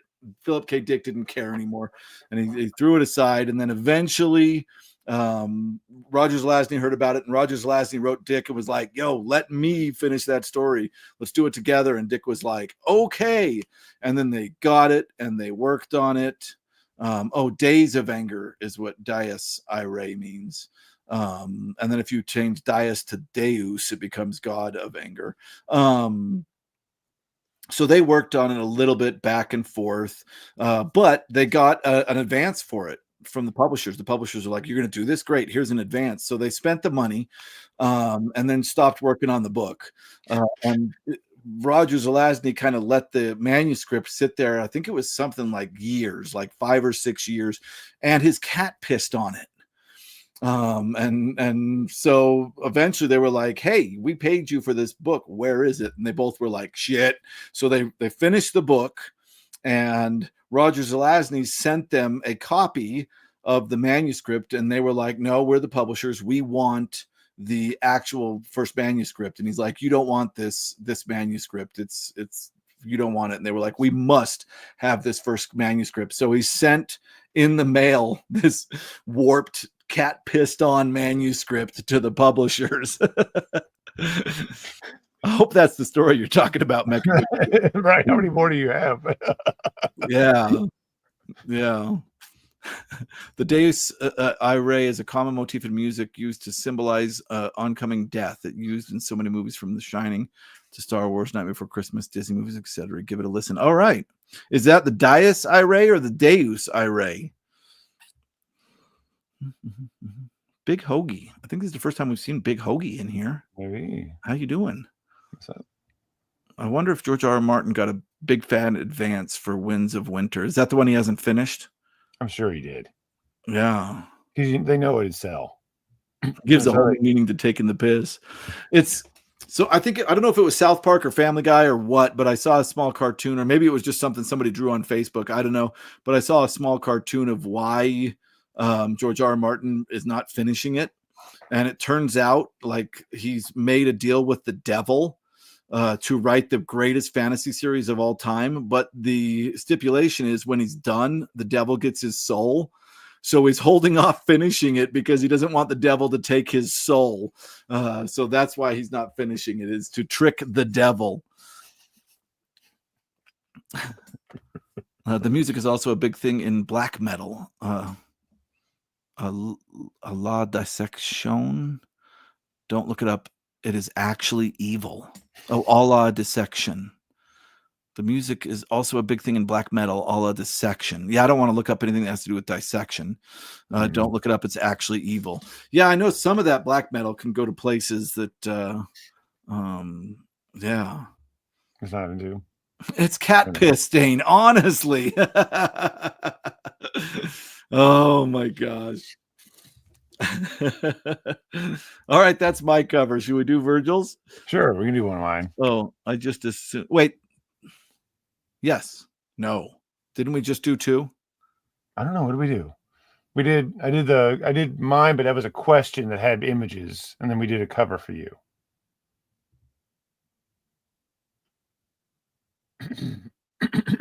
Oh, damn. We're getting generational slings in here. Okay. I thought we just did two covers that had the same artist, didn't we? Well, we did, yeah. Oh, no, but that was your last one. That was Yeah. your last one. I'm back. I got it. I remember now. Okay. So which one should we do for Virgil here? Just pick any this one all day. All right. We're going to throw up a cover here. This is Virgil's choice. This is one that Virgil needs to read just so he can use this as a thumbnail, because I'm telling you, the secret to have videos explode are dogs on the thumbnail or cats on the thumbnail. You think I'm kidding? I'm not. It's freaking incredible how much more mileage you can get when there's an animal on your thumbnail. Is everybody ready for this? Here we go. This is a cool cover. Bam. Look at that big old good boy. It's like a Great Dane. It's a Great Dane right there. It's an awesome cover. Yeah. What's the book? So I know this. Yeah, this one might be like I never would have got this. Marmaduke. Marmaduke. See, Mr. Bandana Head, I'm telling you. You see that cover, you're clicking on that video. That's all that's happening. That's right.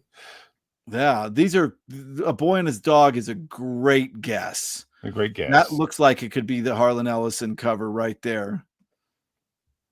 But you're right. It's not a Boy and His Dog. Clifford and the Big Psionic Dog. I like that. Dog. This one's hard. Yeah, so I looked this up and I'm like, oh wow. So it's definitely a writer people know. You know, I tried not to get any writers that would be too obscure or anything. Obviously this is an older cover. So I've never seen this for a book that's still published. Yeah, so you can still go out and buy it right now. I'm sure you can go to I don't know if you can go to any bookstore and get it, but nope. No. Okay. Oh, there it is. Krabby gets it. Good job. Yes, Sirens of Titan, right? Mm-hmm. This is one of the few. This is a Vonnegut I haven't read. I've not read all of them, but really like Vonnegut a lot. And this one is one. Now I'm interested in this answer. Great guess, Constance. Mine too. I wonder if there's a story called Sirius. It's about a man and his dog. Anyway, go ahead. Sorry. No, I was it. Yeah, I I really like Vonnegut. So I remember Breakfast of Champions was hilarious. Yeah. It's just so good. I read he wrote an essay about the workshop story and whether you should go to college to get a degree in creative writing that was absolutely incredible. Yeah, he's good. So much of it, even just his lectures are just so good. Just so good. I read a whole thing of like speeches he gave at like graduation ceremonies. Yeah. It was awesome. So I like telling stories. I don't know how well I know this one. There's a very popular Kurt Vonnegut character that Philip Jose Farmer wrote a book under his name, the character's name, because the character in Kurt Vonnegut's story is a science fiction writer. So Philip Jose Farmer got the brilliant idea, hey, why don't we put out books that are written by him? And Kurt Vonnegut was like, okay. And Philip Jose Farmer did, and then Vonnegut got pissed at him. Vonnegut was not. I think I remember saying that he regretted giving him permission. Yeah, like which I thought was awesome. Yes, that is the one. Everybody's saying Kilgore Trout. Yep, that's it exactly. Oh, Sirius by Olaf Stapleton is what I was thinking. Haven't read it. Okay, it must have a dog in it. Yes. Okay, let's see what we got. After that, we got Dish, which I think is Thomas Dish. He does slightly remind me of my old dog Zeus. I always love it when your dogs are on the videos, Tim. I just love everybody's pets. Pets are cool. Like, I think every one of us should just do a video where we record our pets sitting where we usually do. And then just record them for like 3 minutes, just sitting there, and put them all up on YouTube all at once. I'll choose one day. Holy shit, this is brilliant. Like, I didn't even realize what I was saying until I'm halfway through this. We all got to do this. This would be incredible. People would be like, what the hell is going on? Just not say anything. Not say anything. Yeah. Like 3 solid minutes of this. Like pick a story like so-and-so's thoughts on, Boy and His Dog by Harlan Ellison, and then just have your dog just sitting there for 3 minutes and then just end the video. And I could put my cats up, randomly. But would anybody... Like, all the viewers would be so confused. Anybody who's not in the stream would be like, what the hell is going on with YouTube right now? Oh my God. The day the dogs took over. Let's make them go live on StreamYard. Oh my God, this is good. There's 12 streams right now of dogs. Oh my God. That's an awesome idea, Chris. Hopefully I can get a ball. I'm thinking that with my cats too. I got to put like snacks up there on the table to make them stay there. Oh, we got to do that. Yeah, like Roger's episodes. I can keep it curled up in one of my chairs like it's asleep. It scares the crap out of visitors. Oh, he's talking about his stuffed coyote. The closest thing I have to a pet is a stuffed coyote. I wonder how people would react to that. We got to start an email chain. We got to get everybody together and do this. This has to happen. It's so good. I'm going to try to record this. Everybody try to record this. And then when we all have our recordings together, let's just plan a day. Virgil, you can get your daughter to dress up the dog. Yep, we can get Betty maybe in that up. thief outfit. Right. It would have to be my daughter doing it because she would not do it for me. Oh my God. All right. I'm sure I missed a lot of comments because that idea got like my adrenaline going. Like, that excited me so much. Oh, awesome. I love the pets, dude. All right, Krabby. Nice one, Krabby. Damn, a Vonnegut I haven't read. Vonnegut is one of the next on my list. My favorite Vonnegut isn't even sci-fi. Mother Night Changed Me. I'm not familiar with that one. Ooh, I don't remember. I don't think I know the one either offhand. But I think, I've enjoyed everything by him. I think this was his first published novel. Do you think it was his first cover? Oh, who's the artist? If anybody knows the artist, throw it up. I know the artist. That's right. So we get distracted. That's because the craziest idea ever hatched just occurred. Sequel to Old Yeller. That is so interesting. Savage Sam. I remember Old Yeller, like my parents were like, you can't read this yet. You can't read this yet. And they were like, now you can read it. And just tore me up. Sirius, the dog star, is a constellation, I think. I'm just saying things. Well, they're awesome things. Galapagos, Vonnegut's Last is such a classic return to form. Interesting. I got to read more Vonnegut. What's the other one? What is that? Cat's Cradle is really good. Yep. Breakfast of Champions, I think we already talked about. Mm-hmm.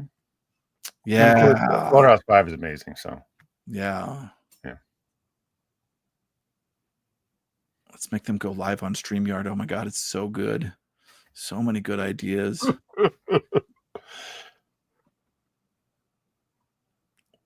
Cthulhu and Humbert are ready to go. Fantastic. I bet live stream of pets does well. Yeah, but I wonder how long. Right. For very people brief without dogs can use a stray. You can get a rescue for a little while. Don't they have people that just keep dogs for like a little while until they can find an adoptive parent? What do they call that?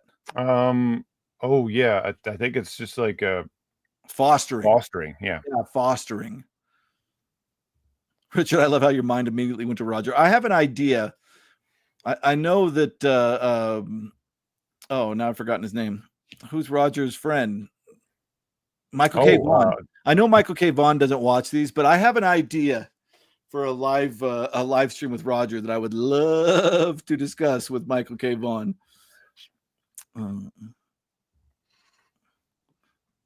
I don't know if I think I've seen once that he put his dogs in. I think Steve Donahue puts his dog in a lot too. Mm-hmm. Yeah. Make sure Book Blather knows about the pet project. Olive is his sidekick. Yes, that's true. I've seen Book Blather's, I don't remember his name, on some of the live streams, and he's always got Olive there as well. The cover I have is different, but with similar elements. Mother Night is about a double agent propaganda dude in World War II. Ooh. I loved Galapagos so much. And then this just says Jim Burns, which probably means something. That is the artist. Oh, that is the artist. You got the artist. Woo! That's right. Good job, Ryan. Jeez. I forgot we even asked. I forgot what we were doing. What are we? Dogs. Yes. Yeah. Slaughterhouse 5. Didn't I feel like Book Pilled and somebody else. I can't remember. I've watched two people do reviews on Slaughterhouse 5 recently. Yeah. It's good. Damn it, Goblin. How about you don't just throw the ideas out there that easily? Yeah. But yeah, that was the idea that I wanted to do. I thought it'd be hilarious if like the first 15 minutes of the video is just Virgil and I asking Roger questions and then just kind of sitting there waiting for him to respond. Or act like he did respond and nobody else could hear him. Act like he's getting political and right. Like, oh, wait a minute. We're trying to stay away from that stuff.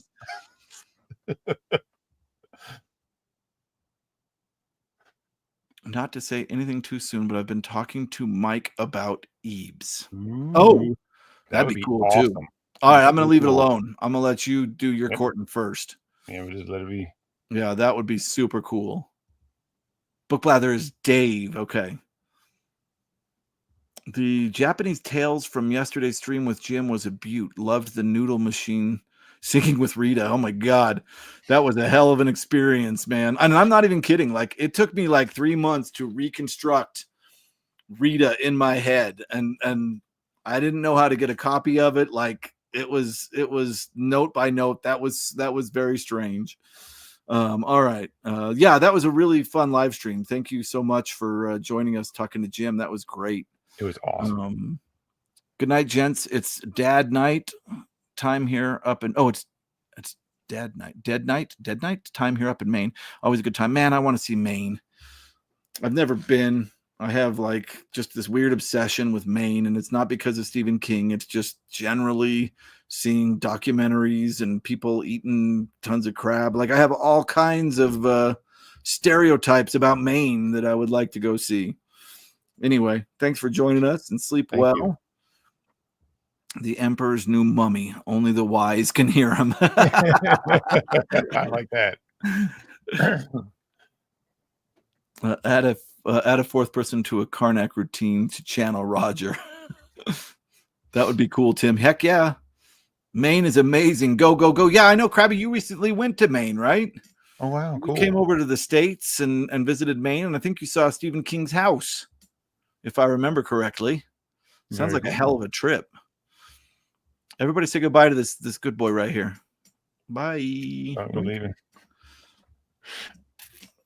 Well, now I have no idea what we're doing. Thanks for sticking with us, those of you that are sticking with us. We're about halfway through the stuff we have set up, right? Somewhere. No, yes. I have 1, 2, 3, 4, 5 more questions. Now we want pictures, though, at least. Hey, maybe we can beat everybody. Maybe we can get everybody to leave and finally win. That's the goal. We can finally beat the audience. We want to drive them away. All right, everybody ready for the question? What was Ray Bradbury's first publication in 1947? What was Ray Bradbury's first publication in 1947? First book Ray Bradbury ever published. Oh, good.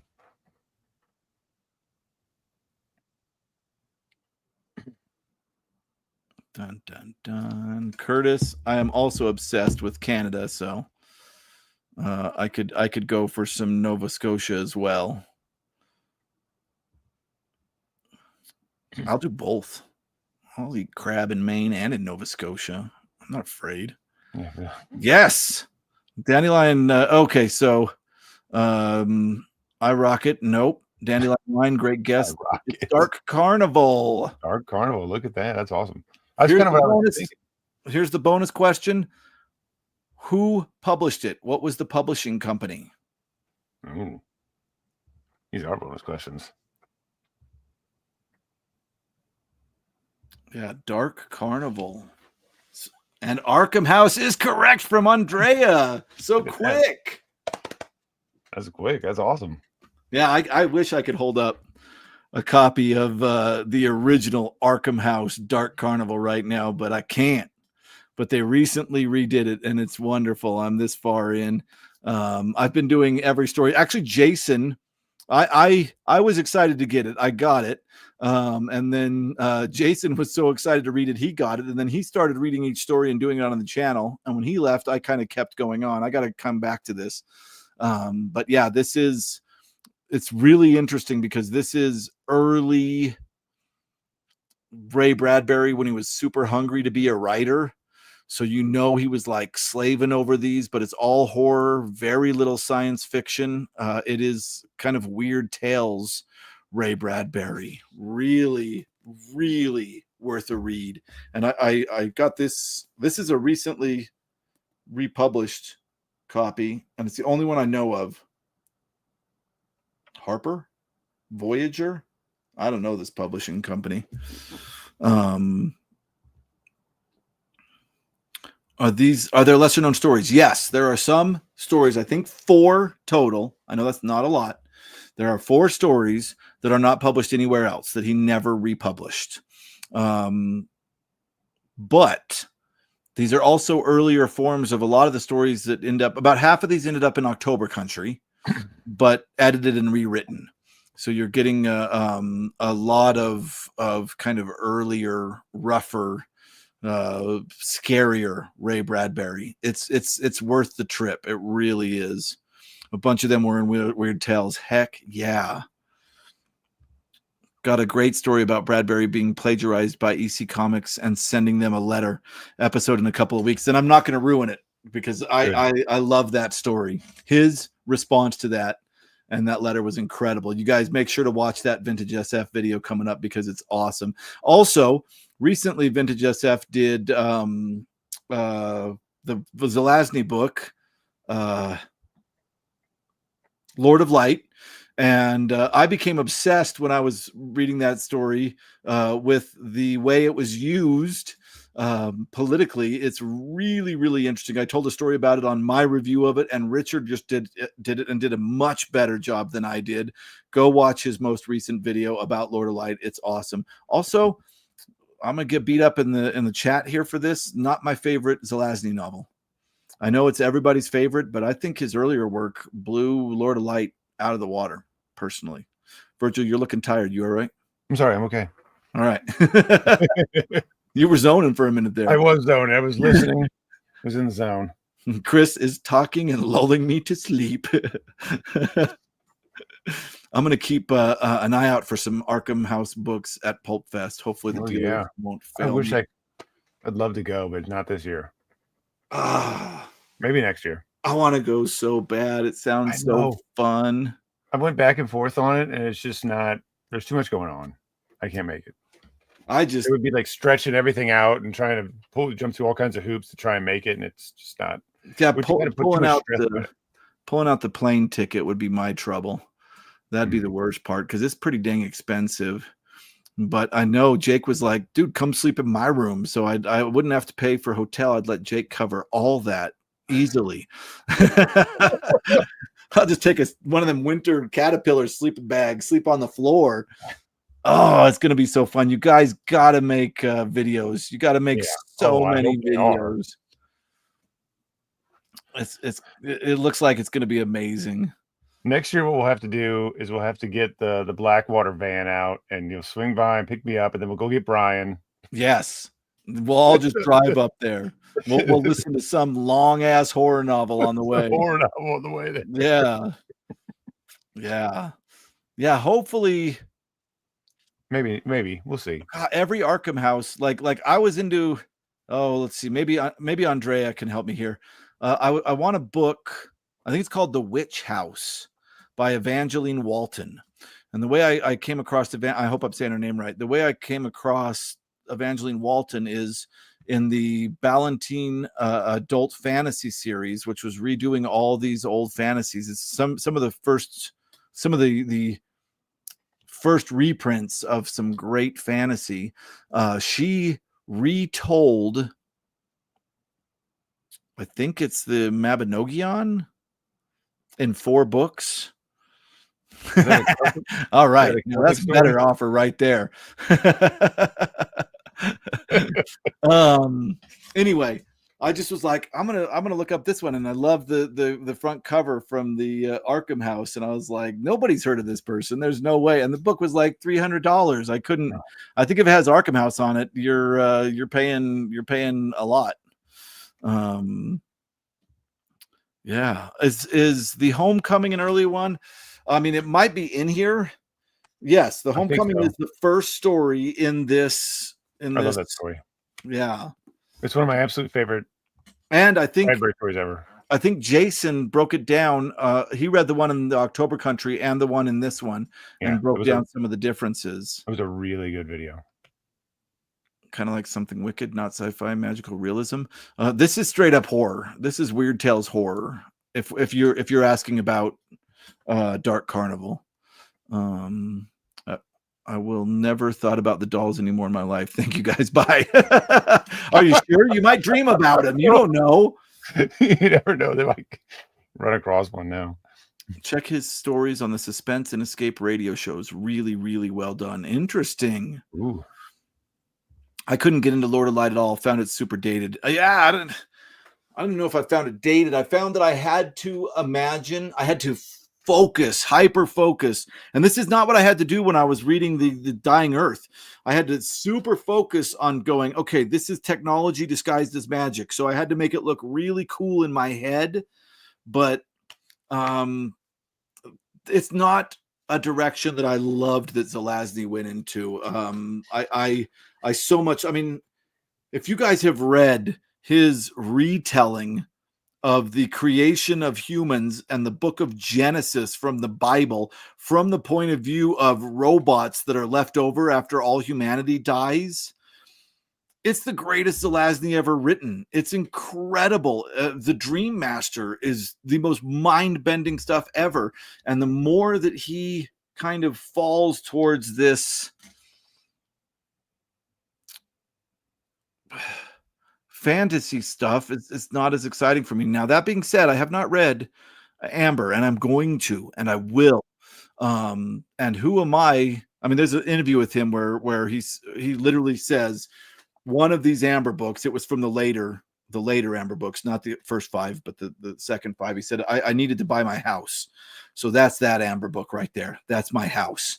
And shit, if I could do that, I would too. Like if we could write a book right now, like all that selling out stuff, I hate that. That's bullshit. Yeah. If you can make a lot of money doing something, heck yeah, you should do it. But it is hard for me because I feel like he is leaving behind a lot of what I loved about that early stuff. What is the name of that story that I brought up with all the robots? It's incredible. I don't know. I don't remember offhand.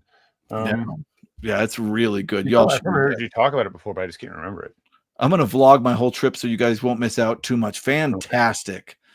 Yeah, I do want to see it. Looking forward to it. The videos.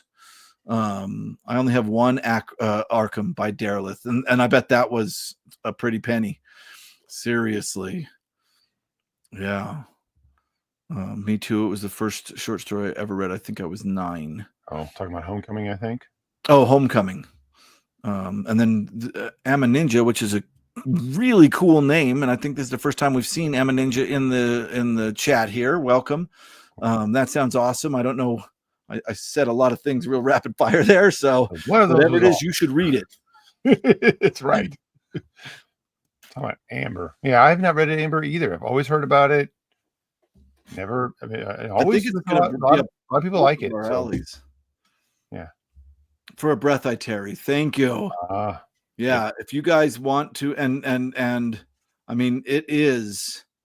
I feel a retelling of Genesis. It's incredible. It's incredible, and it's all robots. It is some of the coolest science fiction. I shouldn't talk about it too much because I'm going to be making a video of my favorite short stories coming up, and that one's going to be way up there. Yeah, not the band Genesis, but the book. Genesis. Not Neon Evangelion. No, Genesis. I was going to say Genesis was like, the band. No, not even early Genesis. Not even early Genesis. Peter Gabriel. Nope. No, the Bible. Biblical Genesis. Sorry. Michael Caine was asked about Piranha 3. I haven't seen the film. People say it's awful. I've seen My House and it's lovely. Yeah. I can't hold that against him. I can't hold that against him. I mean, come on. Oh, are we getting late in Canada? Might be. Fun, gentlemen, later. Take it easy, Richard. Thanks for showing up. I got to get some dinner. I feel him. Yeah. I think we should keep going, Virgil, or stop here? I'm good. We can. All right. Ask us a question. You want to go? You want me to do another one? Yeah. Okay. It's your turn. So this is something interesting I discovered after reading a recent book. Not recently. What was the first Australian work of fiction to win the World Fantasy Award? It won an anthology. I have a guess. I'm going to be wrong. Wait, is Canada big?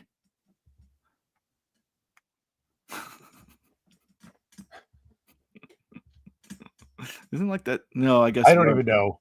Canada is like this massive weight that sits over our heads in the States. We don't know. He knows a little about it. I want to go. I want to go to Canada. And mooses and maple syrup, and I keep flying like all the way across the world. It's awesome. I live in New Mexico. I've never been to Mexico. No, he only likes the new type. It's 4 hours. I could drive 4 hours and be in Mexico. I've never been in Mexico. That's what I thought. Yeah.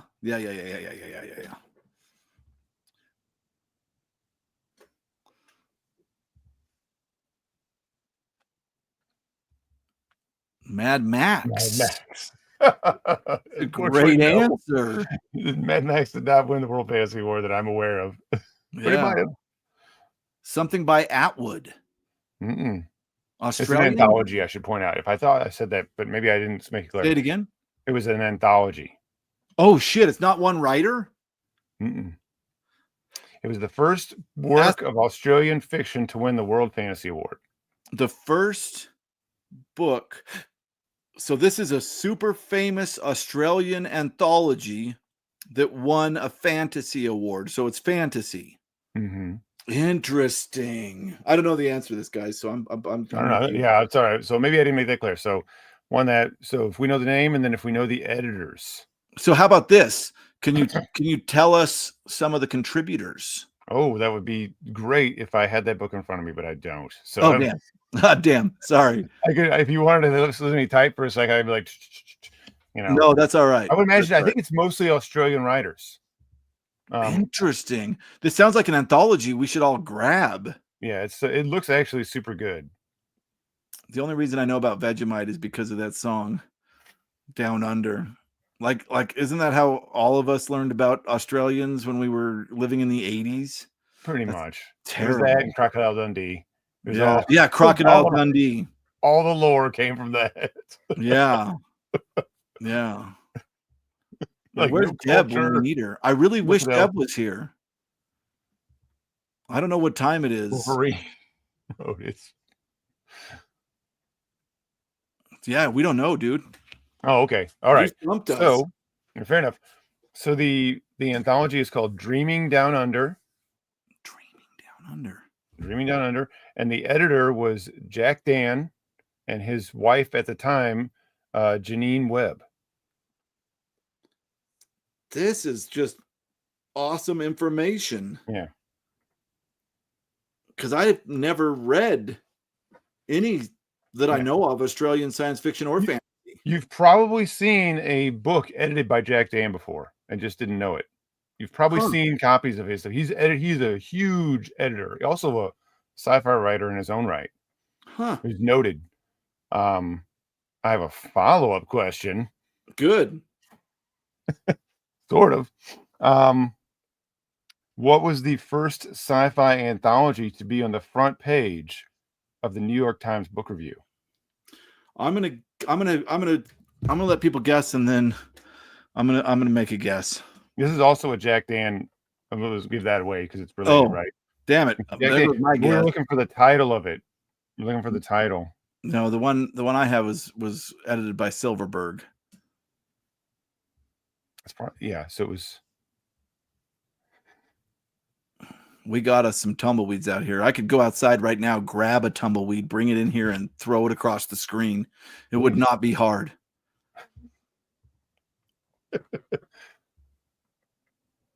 No, that's edited by Ellison. He's saying this one's the same editor as the Australian one. Mm-hmm. Again, this is very interesting to look into this writer because it's like, is A. Bertrand Chandler from Australia? No.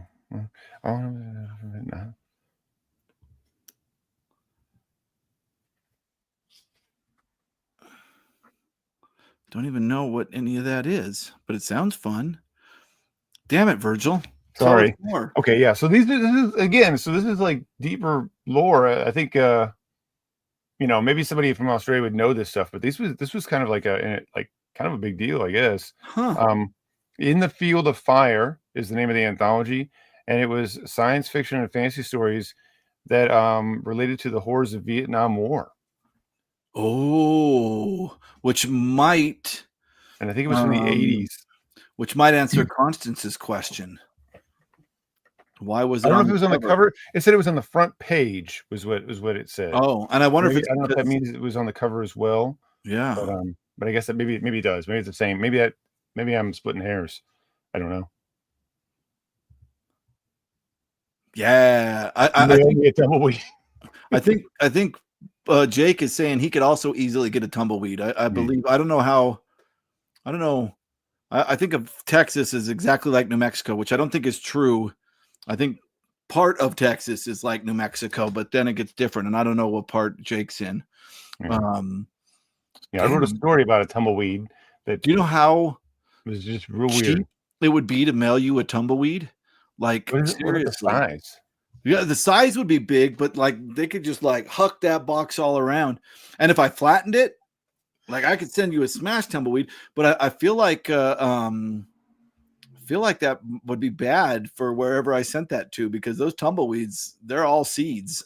That's why Yeah, I they was gonna tumble. say, yeah, like they're an invasive species. They came from Russia, didn't they? I don't know that. Yeah, they're not native to the United States. It's an invasive species. No, is that true? It's the most New Mexico plant ever. It's not a native to the United States. I guess It came from yucca is our it came state from plant. it came from grain from Russia.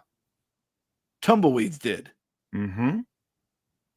Why do you know this? Because I wrote that story. I did Nice. tumbleweed.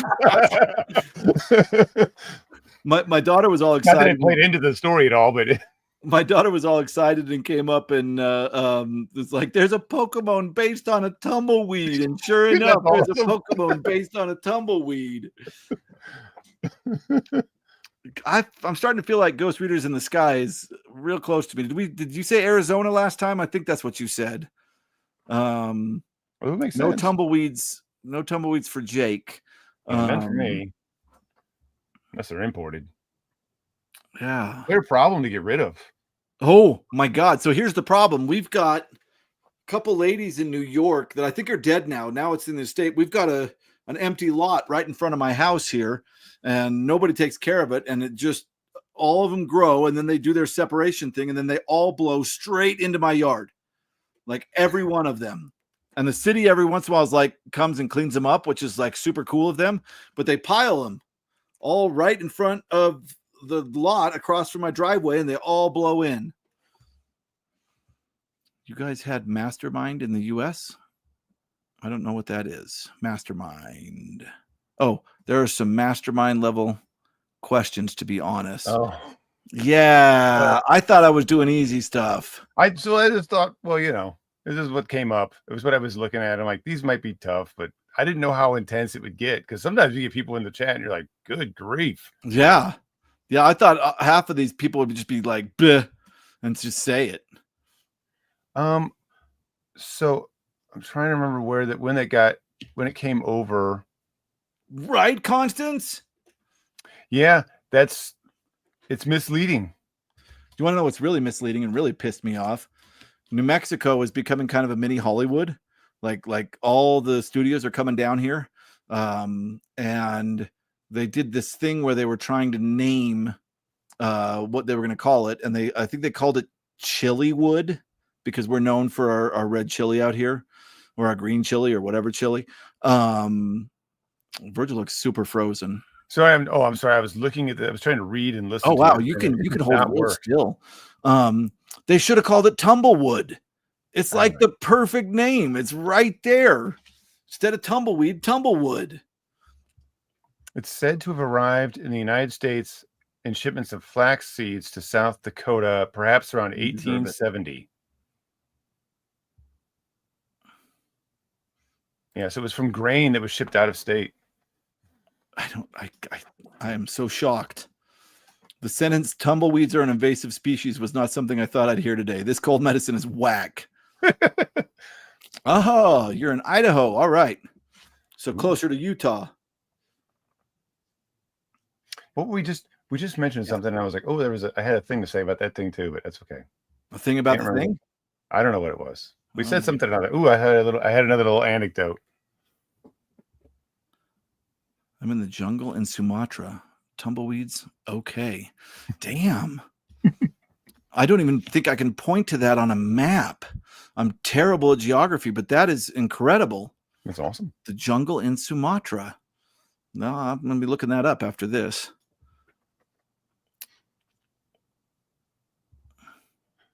Or I don't know. I don't know. Dang it. I'll take it either way. All right. I've lost where we are. Covers? Book covers. We got one more each. We got one more each, and then we're almost done here, people. This is another one I made a shirt out of. Watch QI British panel show, and you would have learned about tumbleweeds. Oh, okay. I feel like I know very much about tumbleweeds. Like, you can't light them on fire, or they will just burn the entire desert down. I learned that the hard way once. I didn't start a huge desert fire, but yeah, tumbleweeds go up. They're not messing around. Let's try it out, right? Jeez. Scared the crap out of me. All right, everybody ready for this cover? This is my second favorite cover of all time. I've talked about it on the channel a bunch. I also love this book so much. All right, here we go. Bam.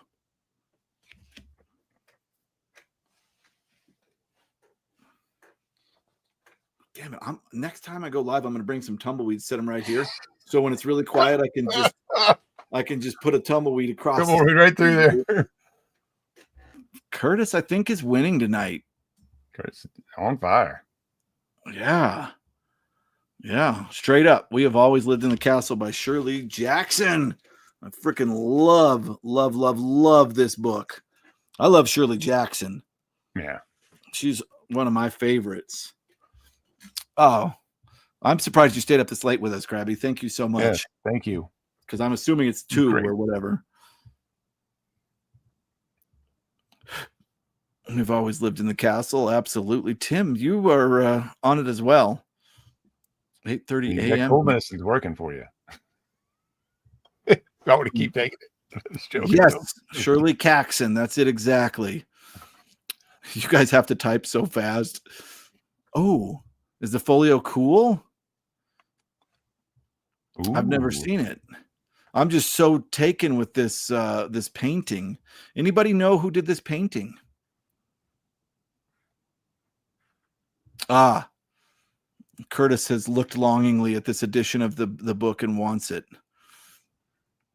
God, Curtis, I think I already told you this. I had 2 that I just found in the wild, and I sold one. And that is correct, Curtis. William. I like it. Ryan beat him. Of course, the signature is in the painting. Yeah, it's right there. I didn't say anything. I'm like, let's see if somebody looks. A lot of people, I think, noticed that it said WTs. Everybody's right W. Nobody knows the first name. Okay, what's his first name? That's right. Really tested your knowledge. Yeah, what's his first name? Joe, welcome back, man. Joe. You're joining while other people are like, enough. I gotta go to bed.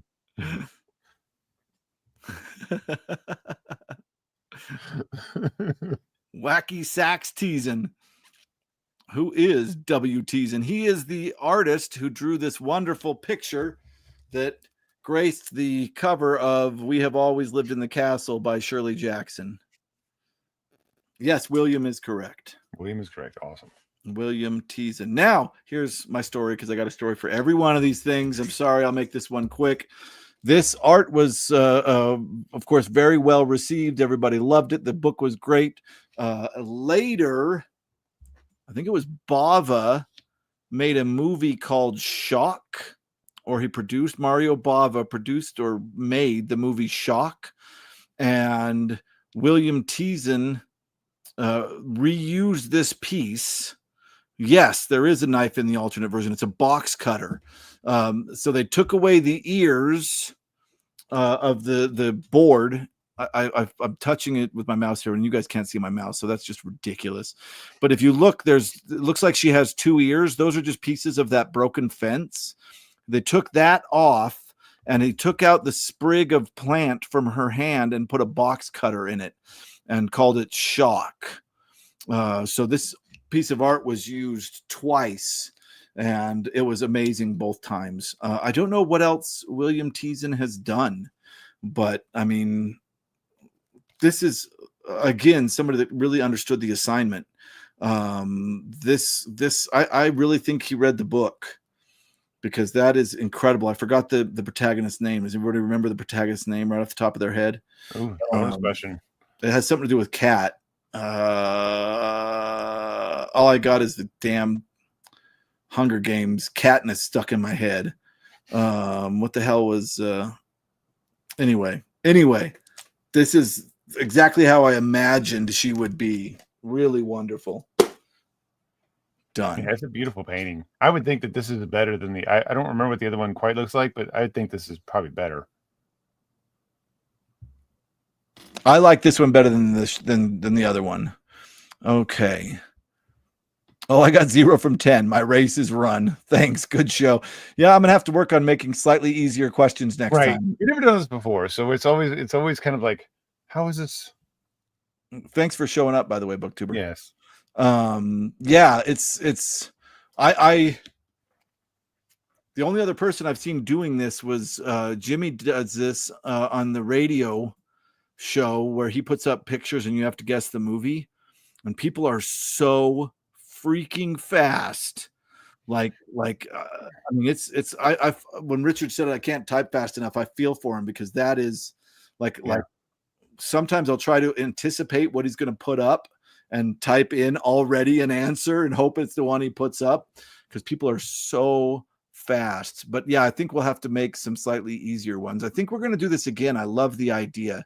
This is great. It's just, sort of like feeling, this is sort of like a testing ground, right? You know, sort of feel like how bad, how intense, and it's tough with books, right? It's easier with shows because people, it's just everywhere, you know, whereas books, it's a little tougher. Yeah. Now we know we got to put some easier ones in there. I'm gonna sprinkle in have varying levels. He's teasing me with that beautiful cover. I love that. I so would have sent you that other one, Curtis. I'm so sorry. I thought the ears were silhouette of their castle. Maricat, thank you, Constance. Yes, awesome. Maricat. Yeah, I believe the ears. All these are in bags. I'm so sorry. I believe the ears, if you get really close, are in front of her, and she's looking through a knot hole. And I think that that's the end of the boards. But that's a good question. It is, yeah. I like that there's a question about it. I like that it's sort of like, well, I thought maybe it was this. That's awesome. Yeah. Maricat. God, I love that book. So good. Meteor showers tonight. Look to the south after 1 a.m. Are we talking southwestern United States or just everybody in general? Oh, yeah. Well, maybe. Well, wait a minute. Is this like a Night at the Comet type scenario? We got to be right. Would we want to send someone out first to test it? I like the stories that accompany the questions. I learned so much tonight. Yeah, I was trying to bring in all kinds of interesting concepts. I spent like an hour and a half this afternoon writing these questions, and I should have just grabbed some that were slightly easier. Okay. Should we stop here, Virgil, or keep going? What do you think? I'm okay with either one. Chat, do you want us to save some of these for if you guys want, maybe, or if you just want like one or two more, we can do that. I feel like I've got one question at least it's not very sci-fi book, but sci-fi related that's fun. The other ones are just okay. Let's each do one more. I've got a great one to end on, and I'll save the other three that I have for a later one. But Joe's like, shit, I just got here. Yeah, what are you going? I need more. Yeah, could be more than one thing simultaneously. That's true too. It does have a castle look to it. I got to go do my reading for the night. Bright Shining Lie, history book on Vietnam War. But this was great. Thanks for joining us, Curtis. It was awesome. Worldwide meteor viewing Southern Hemisphere is best. Okay. Visual puns are awesome. That's true.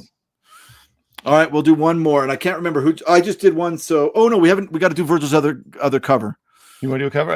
I'm not so worried about the cover. We'll do the. You want to just do another question? I can do both, or one or the other. Either one's fine. Let's do it. I think one of those covers is going to be really easy, and one of them will be less easy. Yeah, but I think the one you're thinking is going to be easy isn't as easy as. Oh, I already did it. There you go, everybody. What's this from? What book is this from? I didn't realize I was clicking. It's fine. We're doing a cover. Yeah, and I love this cover too, by the way. It's the more realistic one that I've seen. Yeah. Of what's described in the book. Let's definitely do more trivia in the future. This has been enjoyable and maybe even educational.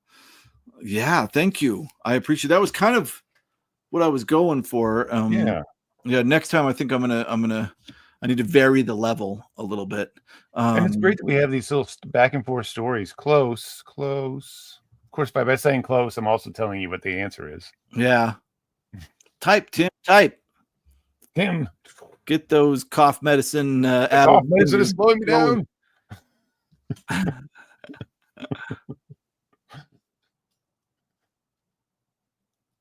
Yeah, this is inspired a little bit by Jim doing the guess the pictures and the fact that, and I doubt my sister-in-law is still here, but like we love to buy trivia games, and seriously, like when I was visiting down there last time, we'd all be cooking in the kitchen, and whoever wasn't cooking would be reading trivia cards to each other. Oh, it was that's fun. awesome. Yeah. Come on, Tim, just type the thing.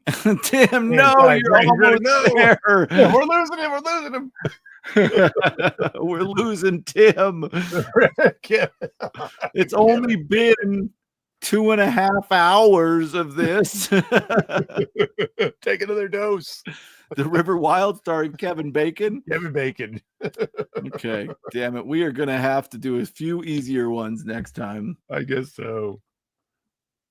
Yeah, we went for the hardest possible. I would this one. Well, Tim's close. He. Yeah, I think let's give it to Tim. I think we'll give it to Tim because it's so close. Yeah. And I feel like, and Tim's gonna love the next question too. Yeah, To Your Scattered Bodies Go by Philip Jose Farmer, which is the first in the series. That the next one is The Fabulous Riverboat. Right. So, bonus question, which is actually one of my other questions, but it's really easy. How many times did Philip Jose Farmer write To Your Scattered Bodies Go, or versions of it? Oh my God, I forgot about that story. That's another huge story. All right, that is. It's an epic story, but we're just looking for a number. If somebody has a number. Oh, I can't remember how many times. He won an award. I believe I know the correct number. He won an award.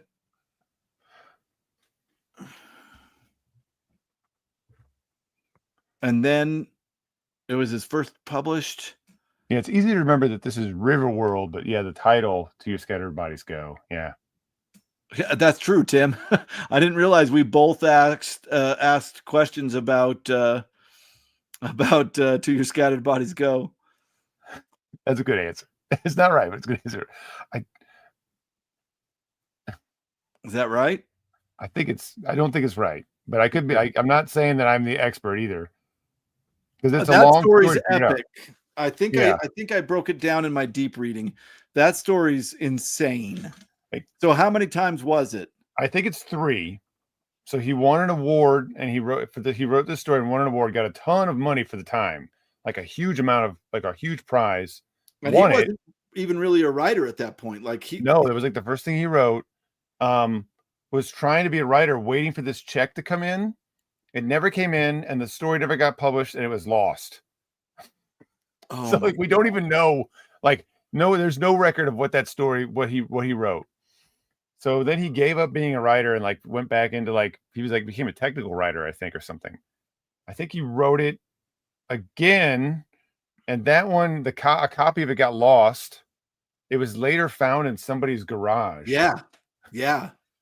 And it's been published. And they published it. Yeah. There's somebody else, I can't remember who, but publisher went out and published that version of the story. And he wrote a third time and it got published. But I say 4 times might be okay because I think Frederick Pohl had him rewrite it or something a little bit. There might be, so maybe 4 is right. It's a little hazy on the details of that final draft. But yeah, it's a pretty epic story. It is. He kind of got dicked over. Yeah, he was my job will now be to be a writer, and he started writing, and the money never came in, and he's like, well, I was quit my job, so I can do this. I'm gonna need this money to live, and he's like, well, I guess I'm going back into working again, and he just sort of wrote short stories and kind of faded out of fiction for a while. Just wrote short stories, so because he couldn't support himself that way. So just tell us the artist on this one. Oh, sure. The artist, yeah, because it's fine. For this, it's Keith Scaife, Scaife. Yeah, I don't know if I've heard it. Yeah, see, I don't know. You shouldn't ask me to pronounce things, but there you go. All right, hopefully Tim's not gone yet. So here's You're my actually right, Tim. final question of the night, and then I have one more I want to give too. no, yeah, I'll do one and you'll do one. Okay, Yep. fair enough. So this This is is my just a final fun one of the question. night. Whose writings did D&D take their magic system from? Oh, yes. See, I Whose know the answer to this one. whose writings did D&D take its magic system? Dungeons and Dragons, of course, is D&D. Yes, Tim. Very good, Tim. Paid just for that question. There you go. I'll tell you, the second story in this book was so wildly like D&D. It was incredible. It was really incredible because he prepares like 6 spells. He's like, I can only fit 6 spells in my head, and when I'm out, I'm out. And he prepares those 6 spells, and the story is about him chasing and at times being chased, and eventually ending up running out of spells, and how he is a very tricky wizard, but he just can't survive once he runs out of spells. It's so good. It is the coolest. I mean, it felt like fairy tales wizard stuff simultaneously, like D&D adventuring stuff. It was incredible. What a fun read that was. Tim, you got to read Dying Earth. Just first one. Just start with these first 6 stories. You'll love it. A lot of the early spell names in old D&D are directly taken from Vancian writings. Yeah. So was it the spell of Forlorn Insistment? I think actually exists in D&D in earlier versions. There's a couple other ones too. I can't remember all of them. Not from this book, from a later book. IOUN stones are a Vance thing. Wow. There's a ton of Jack Vance in D&D. Yeah, it's interesting, Tim, because the first Vance I read, The Last Castle, this is another thing that'll get me killed in the comments, I wasn't a huge fan of. He didn't seem to take any of it really seriously. Oh my God. We used to listen to that every time before we started playing.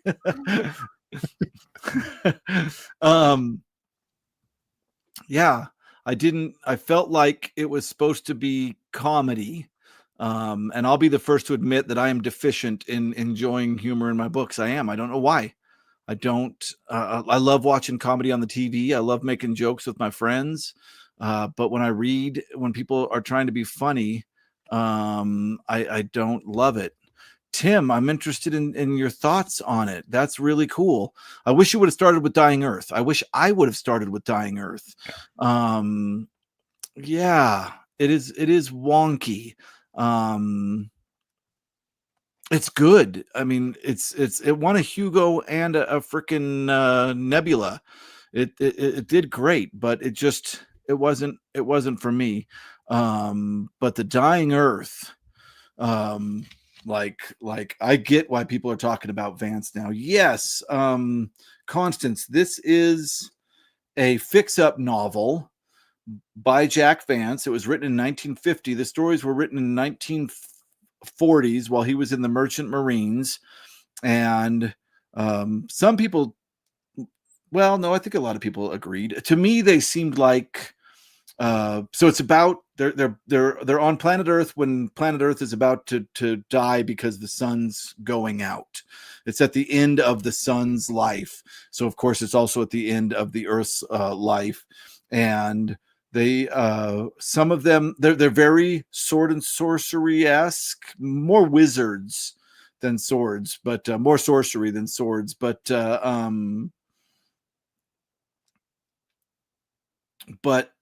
it also felt very fairy tale. In fact, there's one story that I feel like is an end of the world, straight up retelling of Beauty and the Beast. It was incredible. It was incredible. It's one of the best reads I've had all year. It was so fun. Yeah, I started with Dragon Masters. I've heard that one is good. It was flawed but fun. Yeah. Joe, I also read it for Rocket Summer, although I forgot to say so at the beginning of my video. I started with that 1908 story by E.M. Forster, and then went to Harry Bates with Farewell to the Master. And then this was going to be my third week, which was the 1950s. I chose this one. And it's funny because I was like, I'm cheating a little bit. This was written in the 40s, but I chose it for the 50s. And Richard was like, I'm cheating a little bit. This was written in 1950, or this was published in 1950, but it was written in the 40s. So he did it for the 40s, and I did it for the 50s. That's awesome. And I've heard that as well. Yeah. Like, what came first? I think Smith Zoethique. Am I saying that right? I think so. I think that's where earlier. Vance got the idea for Dying Earth. And this is something I forgot. I wanted to talk about this when there were a ton of people here, not before we tired everybody out. Somebody recently, yeah, I also need to read more Smith, Tim. Absolutely. I also recently read. Oh, I forgot. Oh, I had a comment on my channel recently that somebody said they believe that I should take this off. They believe that Gene Wolfe has stated in an interview that Book of the New Sun is actually takes place in the same universe as Jack Vance's Dying Earth. And I want to know if anybody's seen that anywhere. Like, if that's true, I would love to know that, because that idea has me obsessed. If this and the Book of the New Sun take place in the same universe, I want to know about it, because I want to talk about it in a video. Because, I mean, obviously one's very inspired by the other. The Book of the New Sun is really inspired by this. But if he was straight up taking the same universe, that's incredible. I want to know that, and I don't know if anybody knows. Maybe I don't remember seeing any clues about it, but it might have been. You know, that doesn't mean that I don't know about it. So here's a stupid connection that I made in my brain. Get some sleep, Tim. Bye, Tim. You're awesome, buddy. I'm sorry you got a cold. So there's a place called Embellion in the Dying Earth, and we soon learn that it's probably not on Earth. It's where this great wizard is that knows the most spells, and I forgot his name. Pandaloom. Yeah, I know what you're talking about. I can't think of his name. I think it's Pandaloom. I think that's right. Yeah, Tim is going to read Nift soon. He promises. Oh, I hope so. I think you'll love it. After he reads The Dying Earth. Yeah, you should read Dying Earth and Book of the New Sun. Wait a minute. Here's the list, Tim. Okay. No, but Dying Earth is good. Just remember too that Dying Earth is also the title for the series. Yeah, there's a little bit of confusion about that. Yeah, the series is Dying Earth, but the first volume is The Dying Earth also. Yeah, and I want to talk about that a little bit. But I want to finish this thought really quick. In Book of the New Sun, I haven't seen this. Remember, I'm still reading the last book, book 4. The moon is green.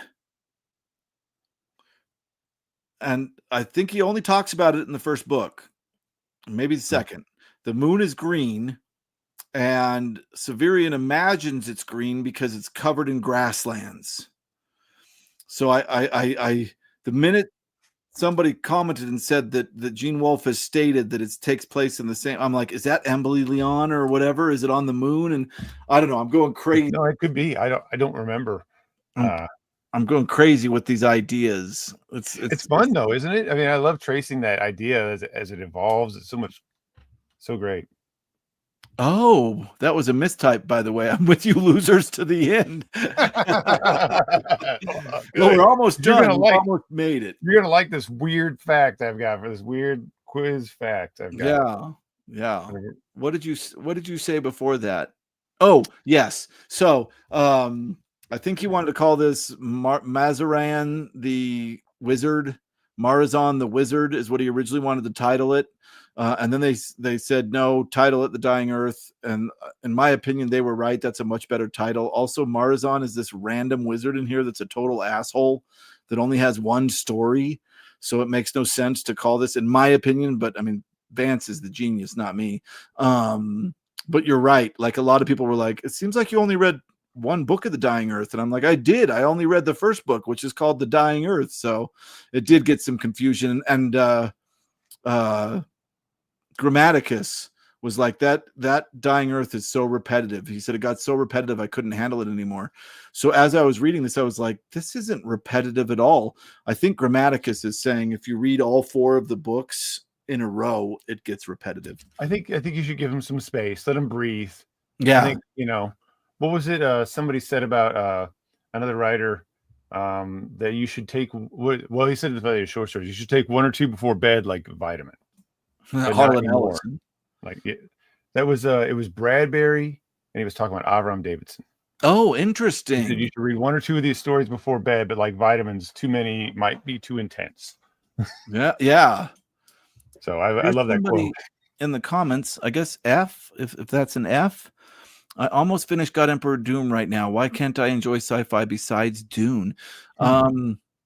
Heck, if you like Dune because of the weird kind of hallucinatory science fantasy, which I think is what Dune offers. Like that's what I loved about it, right? This weird like science fantasy, first off, where you've got like fantasy type storytelling with science all over the place, but also these weird kind of hallucinatory ways of traveling through space and all that kind of stuff, then I think you would really like The Dying Earth. It would be a great one. Also, Gene Wolfe might be really fun for you as well, but that's a huge one. Yeah. I'm trying to think if there's a better. I'm always worried when I recommend Gene Wolfe. It's like, well, maybe don't start with The New Sun unless you're really focused on and like really giving it a chance. Because it feels like you're just kind of like, I'm going to try it. It might be like, ooh, might be tough. I think I watched a couple of seasons of The Expanse. I don't think I've ever seen it. I've never watched any. Not that I have a problem with it. I just haven't. I think I watched the first 2 seasons. Jake, thanks for sticking with us for so long. Yeah, thanks, Jake. You're right. Like when is Pulp Fest? It's like in a week, right? 2 weeks? Soon. Yeah, soon. When is the book with all the stories written by y'all coming out? Months. Probably. We're not all even submitted yet. 3 months. Yeah, I gotta finish up mine. Jake's on, right? I gotta finish mine up. Write it, Virgil. I'm writing. It's mostly written. Oh, good. Yeah. It's not that I haven't written anything. I've got tons written. I've got a lot written. It's just that I need to dress it up. But I think going back over for another draft will be hard. For me, it's always hard to get that initial like to the end to where I want it to be. I've only read part 1 of The New Sun. Severian told me I didn't need to read further. If he's right, he does say at the end you don't have to read further. Oh, just that first book, man. Like Book Pill did that too. He read just the first book and he was like, this is ridiculous. And there's truth to this. It's true. It is ridiculous. When I was done, I was like, this is fucking ridiculous. I think I made a video kind of doing like the what the hell. But you do it's really strange. It's 4 books, but it's not. It's 1 book. So if you read the first one, you've only read a quarter of the story. Yeah, that's a crazy one. I do not fault for people for stopping after the first one. I don't. It's insanity. I have my favorite Bradbury quote. I have never listened to anyone who criticized my taste in space travel, sideshows, or gorillas. When this occurs, I pick up my dinosaurs and leave the room.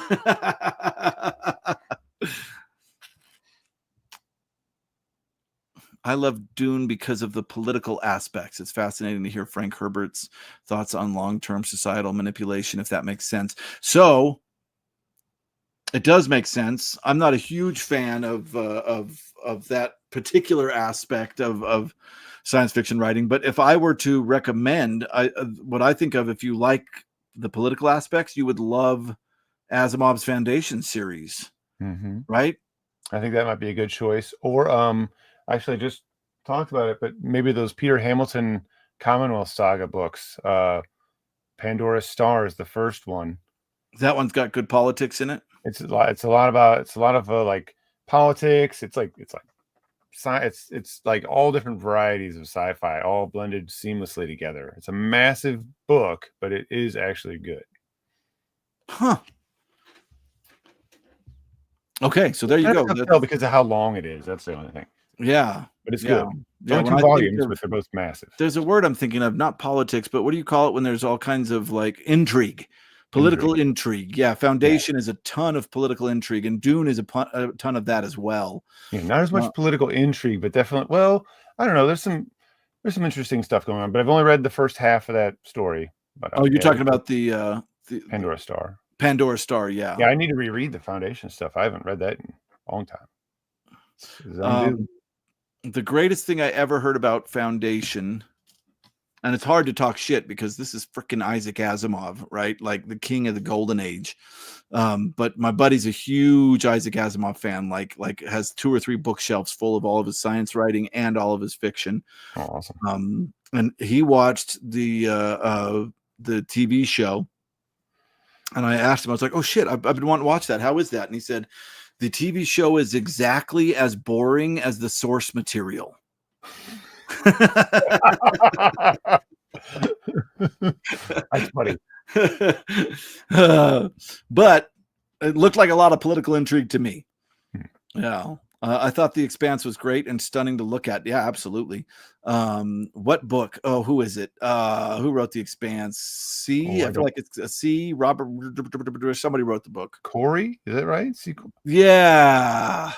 I've not read them, so don't be that guy. You're not that guy. I am that guy. Put Star Trek to shame. I like the first half of book 1 a lot. After he leaves the Citadel, I was totally lost. Yeah. And let me tell you, book 2, you'll find your way back a little bit, and then it'll get confusing again. And then book 3, your mind will be blown. You'll love it. Book 3 is a totally different beast to the first 2. It really is. And I think we talked about this in our deep dive. We were like, it is weird that Gene Wolfe is like, hey, I wrote this super long story, and by the time you get to the 3rd part, you're going to love it, but you got to read 2 full books before you'll get to that part where you're going to love it. I read Shadow of the Torturer and often forgot that I did. You know, it's crazy. That's a common thing. Like a thing to be like, what happened? I don't remember. Because if you don't, until you start getting things attached in the 3rd book, it's hard for that concrete to set up. Yeah. Well, and it's weird because I think somebody ran over a skunk. Ugh. Oh, God. It's terrible. Sorry. Or somebody's walking by smoking pot, but I think that's a dead skunk. I do. Yeah, skunk. That smells like just terrible. It's coming through my swamp cooler, I'm sure. I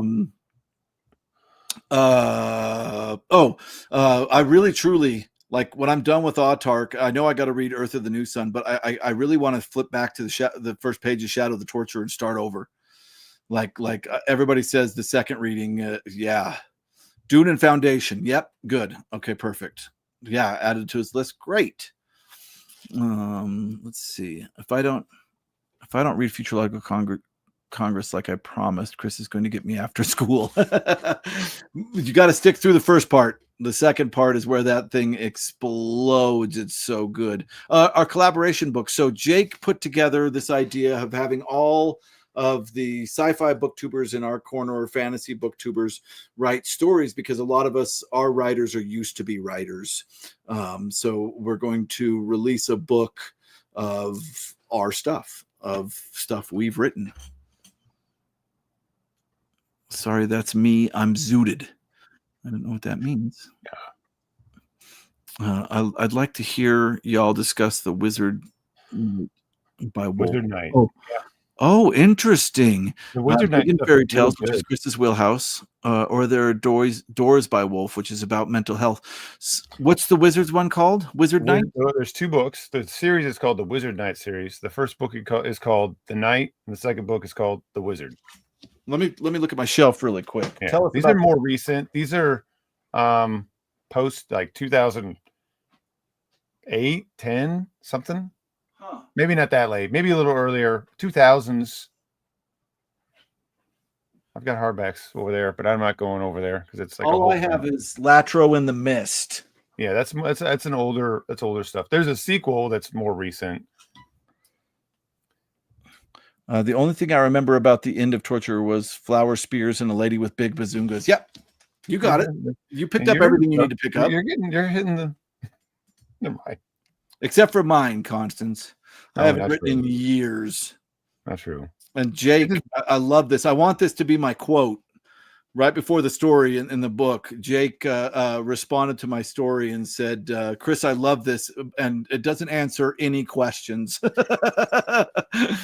And that's valid. There's a wolf book I found about a village. I can't remember what it's called. Devil in the Forest. I think The Devil in the Forest. I think I read that book, but my goodness, it's been a while. Holy shit, we got through a Gene Wolfe section of this. If you're listening at work, this will be long enough for you to take your whole second shift right here. We'll see you through your whole second shift with We this. just get talking. This is how it works. We just talk about books. Yeah, I love talking about books. Yeah, everybody says, yeah, Joe says Devil in the Forest. Yeah. And Matthew G job, got Matthew. that too. See, little quiz in the comments too. I love it. Yeah. All right, Virgil, give it to us, man. All right. So this is a weird one. So what now this might get a little weird or a little wibbly, but this is true. Mike, what was the let's see, how should I phrase this? How did I want to make sure I phrased it a certain way because it comes off kind of goofy that way. Okay, yeah, this is how I phrased it.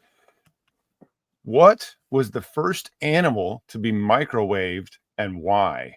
I know this, and I think it's because you might have I posted this. probably told you about it. It's really weird, and it's a wonderful rabbit hole to go down. That is a great weird ass question. What is the first animal that was microwaved and why? I don't remember the animal, but I remember the why. Yeah, you'll just be like, what? Let's see. Tumbleweed. Tumbleweed. Do you guys ever read aloud to yourself? Maybe I'm a freak, but I love doing voices for all the characters and screaming the dialogue. Makes reading pretty funny, but my family probably thinks I'm deranged. I don't. When I'm alone, I don't read aloud. But a lot of people say that if you read aloud, you can kind of get more into the story. It's probably a good technique. Yeah. Oh, did I even put that up on screen? Oh, no. Yeah. I think I just read that without putting it up on screen. It was inner dialogue coming out of you. Yeah. I know that it took me a while once I had a kid to get used to reading out loud, but I got good at it. That one gremlin from Gremlins. That's a funny answer, but no. It's so funny because, like, of course I love the movie Gremlins. I saw the movie Gremlins when I was young. It actually scared me. But the one that came out, the Gremlins 2 came out at just the right age for me. I was just right. I know everybody hates it, but like the spider gremlin and the gremlin with wings and the gremlin with boobs, like all of these different gremlins I thought were so cool when I was a kid. Yeah. Really. You know what? That's a good answer, but it's not the answer we need. I do that all the time. If you're not too weird, agreed. Oh, that makes sense. Yeah, I do it because I have severe ADHD and my mind wanders. Well, you're that'll keep you going. Was it a hamster? It was a hamster. Very good. Yeah, but now and why? But do you know why they microwaved hamsters? Agreed. It's awesome. Why did they microwave hamsters? And yeah, Virgil sent me down this rabbit hole when he was done. I was like, "Wait, what happened?" I don't think anybody's gonna know. I think you can just tell. It's like you almost have to have engaged with a certain media to have known this. I'll give it just a second more in case anybody's like, if it's a long-winded answer and an extra that like that, because they were an extra hamster. Let's make something. Bombard it with microwaves. They had extra. So microwaves Constance. So they microwaves make a hamster burger. So microwave music Hamtaro, technology. no. Oh I don't my know why, god. but this is maybe a bad reference. But whenever I that reminded me for some reason of that freaking uh Trey Parker and a Matt Stone movie. What was the thing? The guy practices hamster style was his move. Jesus, the terrible recommendation of this movie is one of their like live action movies those guys did. Basketball. Was it basketball? No, it wasn't basketball. I don't think. Team America, World Police. I don't remember. Was it basketball? No, not basketball. One of those though. Gosh, I don't remember what the title of it was. This Ridiculous. is It a was good answer. goofy. It's not the Anyway, answer, but it's a good answer. not cancer research either. So like they made microwaves, or they use a part from a satellite called a magnetron, which sounds like it's made up, but it's really what it's called. Anyhow, they were freezing hamsters and then trying to reanimate them, and they needed a way to reanimate them quickly so they could see if they lived. Right. They were trying to figure out how to Do freeze cryosleep. people and bring them back, right? They were trying to develop cryo sleep technology, freeze people so they could send them on long distance trips in space and then thaw them out. It does work. They were able to get hamsters that were frozen solid, like bang against the wall solid, and reanimate them. I don't think they lived very long. But they found that it doesn't scale up. Like you can't, once the animal gets to above a certain size, it just doesn't work. You can't freeze something that big and thaw it out fast enough that it stays alive. So it was all to like develop this thing for like space technology. This guy, there's a really wonderful Tom Scott video out there about this, where he went and he talked to the guy who made this technology and talked to him about what was going on. He like tracked down this thing that somebody said randomly somewhere and went and found this guy who was still alive and who developed this part from a radar into a microwave. It's fantastic. It's totally worth going and finding. Yeah. It was a weird watch. I watched it. It was a weird watch. It was just like, wait, what? And he's like, that's why there was all this talk and all these old sci-fi books about like cryo sleep and everything, was because they really thought that was where it was going, because there's all this research being done about it. And they were really trying to do it. Hamsters came back. Yeah, they could reanimate hamsters. Yeah, but not. I don't know what the size was, but I think once the animals got a bit bigger, it just didn't work. Yeah. Just I don't want to be in that failed experiment laboratory. No way. I remember an old Robin Williams bit as Mr. Rogers. Let's put Mr. Hamster into the microwave. Poof. Now we have a balloon. The guy from Transformers? No, not Megatron, but Magnetron. But it does sound like a Transformer, doesn't it? Oh my. Sorry. Poor little hamster. Like I was like, this is blowing my mind. My brother, Christmas 1984, I got Optimus Prime for Christmas. I think it was 84. And my brother got Megatron. And I took Optimus Prime out and played with him until, I don't know if any of you had Optimus Prime, but he'd get loose if you transformed him too much, and if you stood him up, he would just bend backwards at the waist because he got so loose. But my brother kept Megatron in the box. He never opened it, and I just I couldn't take it. And Megatron looks great as a gun. He's a terrible robot. Like, he looks so good in the cartoons, but if you actually look at what Megatron looks like when he transforms, like literally the trigger is between his legs. Like, oh God, straight up, I am not kidding. But good. I wanted to play with Megatron so bad. So one day my brother was out of town and I snuck up into his closet, pulled out Megatron, ripped the box open, transformed him, was like, this robot looks terrible. Tried to put it all back together. I think you wouldn't believe, like, I'm a laid back guy. You wouldn't believe how laid back Jason is. Like, Jason's laid back to like 9 more degrees than I am. I have never seen Jason get so mad at me as he did when I opened his Megatron and transformed it once and tried to put it back in the box. No wonder. Wow, I do love Tom Scott's videos. I'll go look for that. Yeah. Totally worth Why you finding. got to shame his cyber dong? Because every time you pull it, he goes off, man. And the thing is that Starscream had to do it. It's good. Right? He was always jumping into Starscream's ham. He didn't have a choice. Right? He'd get smaller. He's like, And okay, I guess I got to do this again. that voice actor for Starscream was so good. Was he Skeletor as well? So I can't remember. It's an amazing voice. Yeah, it's perfect. Like what do we think? Alan Tudyk is like the recent version. He plays the Joker in the HBO cartoons, the DC cartoons, Harley Quinn. I love those. But Alan's like voice is insanely high, and he screams like half of what he talks about.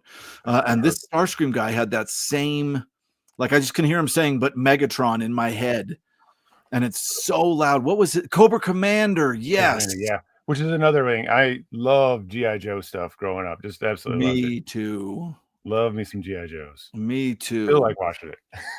Yeah, I tried watching both Transformers and G.I. Joes with my kid, and I was like, no, no. This is like American '80s depth we got going on right here. Right, it's a hard sell for somebody. Yeah, and it's very repetitive. It's very repetitive. It is. What was his name? The Starscream actor. Does anybody know?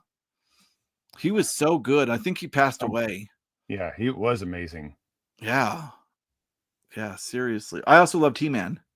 Yeah, me too. I was obsessed. I tried to go back and watch He-Man. That was hard. And I used to love He-Man. He-Man was tough. Yeah. I was like, whew.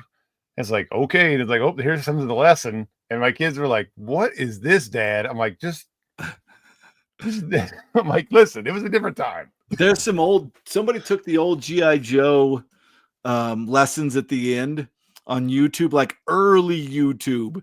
Like I'd go over to my buddies and we'd hang out at his house and watch this guy, and he'd overdub the old messages, and they were so funny. Oh my God.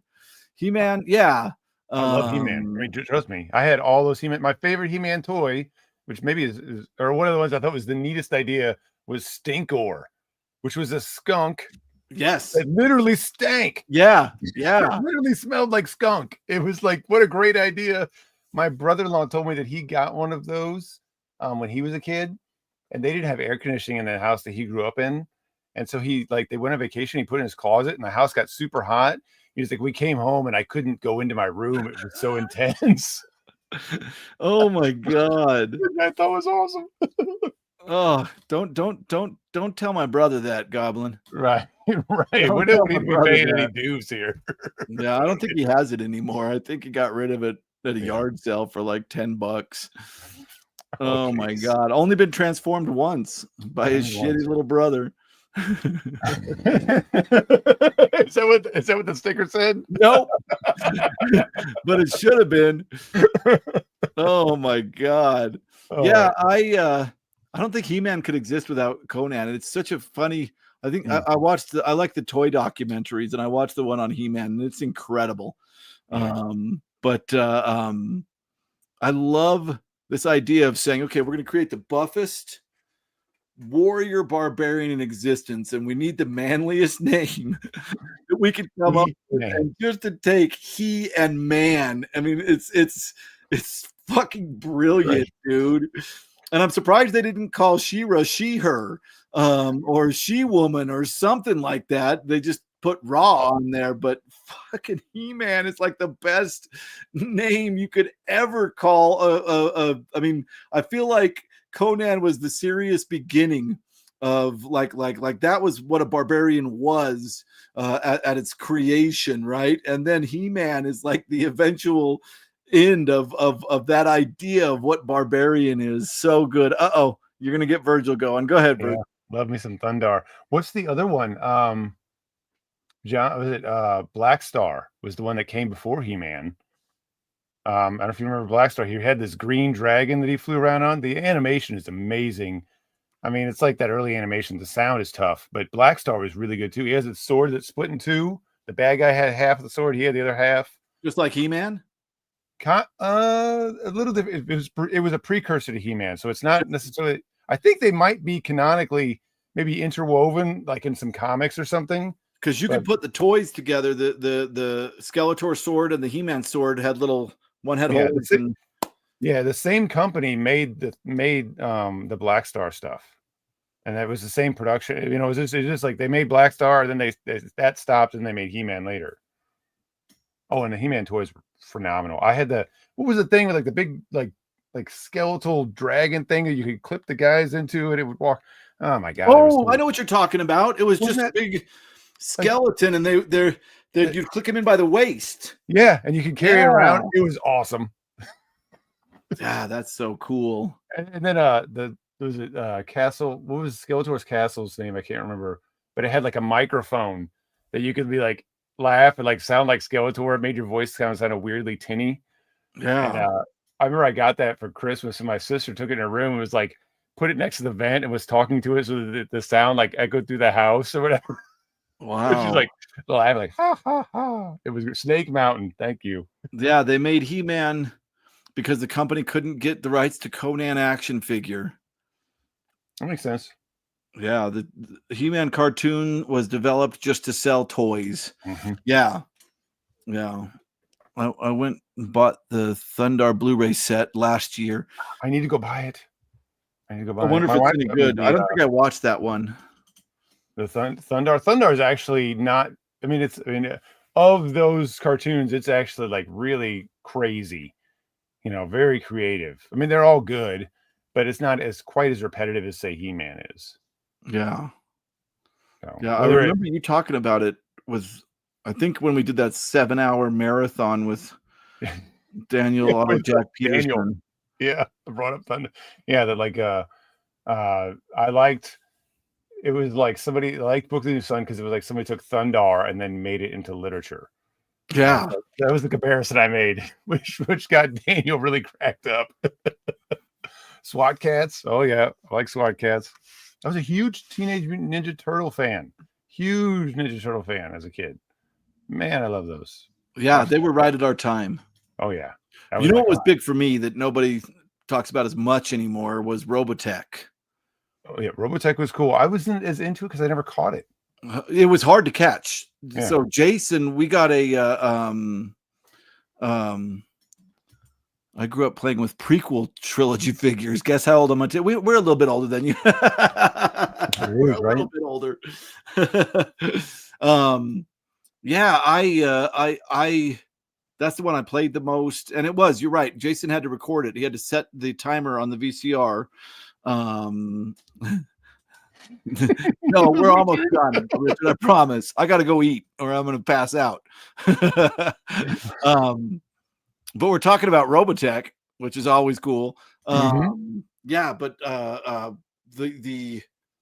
the way that those were the first transforming robots that I was absolutely in love with, were those Veritech fighters. I couldn't believe, and we could never get their toys. There was no way. But then I don't even know if it was very little in the States. I think, wasn't there?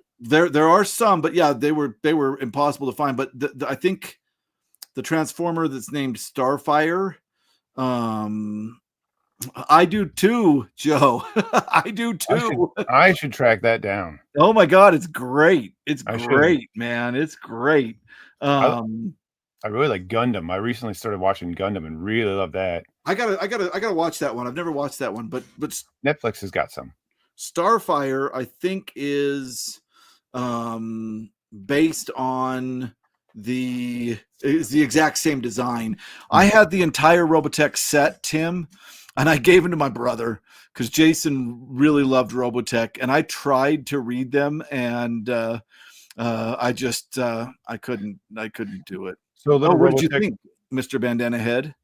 Little Robotech trivia. Sorry.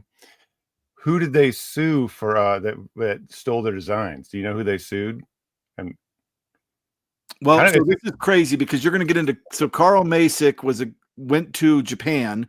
He found 3 cartoons that he really liked. He was shocked at the difference between Japanese toys or Japanese cartoons and American cartoons. So he came over, did not pay Macross the rights, the original, and he made the first season of Robotech, which is an edited version of Macross. And then the second season of Robotech is literally a completely different Japanese cartoon. It's not even the same cartoon.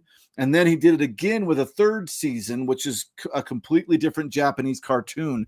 So he never had the rights. He just kind of did that. And I know all kinds of stuff about it, but I don't know what you're referring to. Okay, so interesting. That wasn't quite what it was. I don't know if you ever heard of BattleTech. I have. BattleTech is like a tabletop board game, very, Yeah. very popular in the 80s, still going on today, still going. There's a thing, if you ever look it up, called the Hidden Mechs of BattleTech. And the first edition of BattleTech totally wholesale ripped off Robotech. Wow. And they got sued and they were told to take them out, but they were already like in the game. So they just like grayed them out. So it was just like a silhouette. It's funny because now I'm wondering, did Carl Masik's company sue them because he didn't get the rights from Macross? That's interesting. But they got in trouble, and so they had to like kind of hide that stuff. Yeah, called the Hidden Mechs. I think there was holy crap, this is still going. I went out to dinner in town over. Hidden Mechs. Okay. Yeah. Sorry, Constance. Virgil and I like talking. We know it just happens. Toys R Us reissued some Robotech toys in the early 90s. I have them somewhere. Man, yeah. My good buddy got so I've always wanted Max and Miriam's Veritech fighters, these two specific fighters of characters that I really loved. And I think my buddy got one of them. He paid $100. I can't afford them. They're too crazy. I returned from second breakfast to watch the show from the beginning, but I'm here for the She-Ra loving. Hell yeah. Right on. We're talking about Robotech now. Yeah, really. I just got a handful of Robotech novels, was going to sell them to pay for other books. Smart. They're not great. They're not great. It's a collective thing. It's probably someone who's really into it. I agree, Mr. Bandana Head. Yeah. Just the first cartoon, if you watch that first one and they're like this huge alien spaceship lands and they're like, what's that? How do we deal with it? And they build a city around the ship and they start to reverse engineer it, but they can only figure it out halfway. I mean, it is, and it's military sci-fi, which isn't my usual jam, but it's some of the best military sci-fi I've ever seen. It's incredible. Yeah. Yeah, you would probably you should check out Gundam. Yeah, I feel like I should. It came right after Macross, so yeah. They did something similar with Voltron. I loved Voltron. My Voltron Christmas story is sad. I asked probably 3 Christmases in a row to get that Voltron toy. All the lions that turn into that big robot. And it's the coolest damn robot I'd ever seen. And I wanted it, and it was so damn expensive. And I got it. Finally, I got it for one Christmas, and I took it out of the box. I remember the styrofoam and each cat in its own little spot. And I took it out, and I started building into the robot. And my little cousin Brian was like, "I want to play with that." And I was like, "No." And my mom was like, "You let him play with that." And he broke the leg, like 10 minutes after I had it out of the package. I have him now. I went and bought him. Rebought it. That's awesome. I rebought it. I have him somewhere with my Transformers. That's awesome. I have him, but my wife and I are slowly going back through the animation. Yeah, watch it together because she loves it too.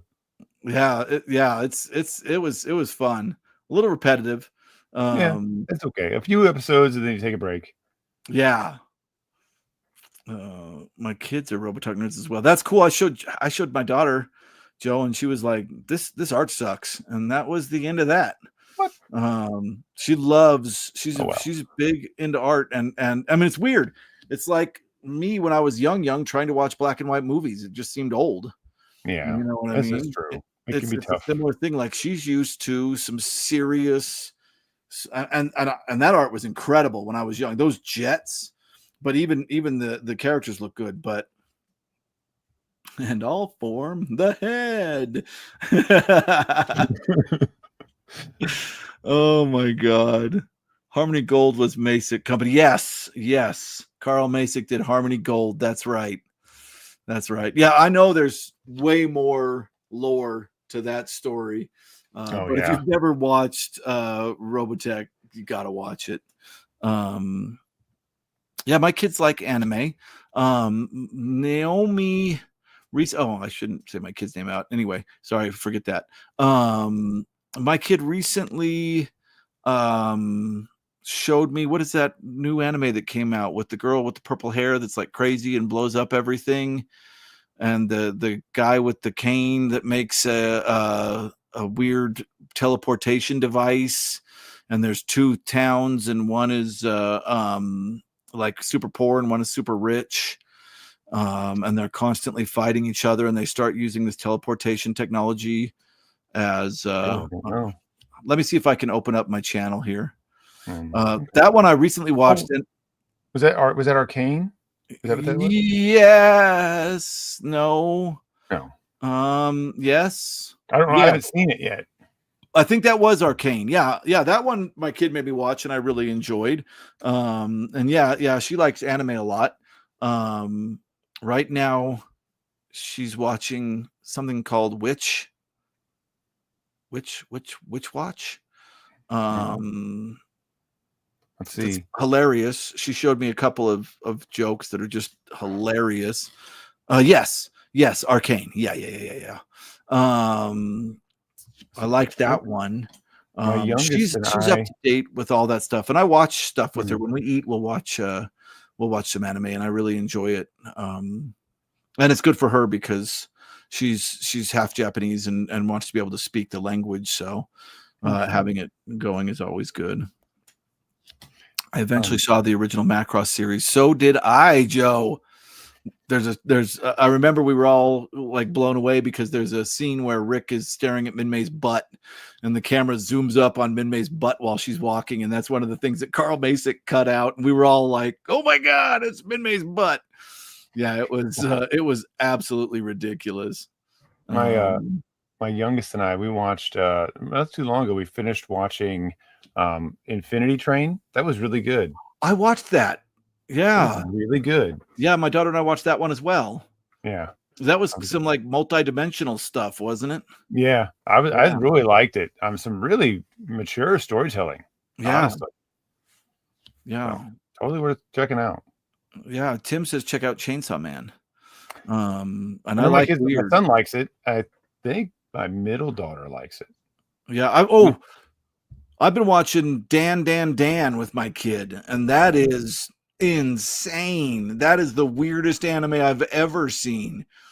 Yeah, I don't even know if I can describe it here.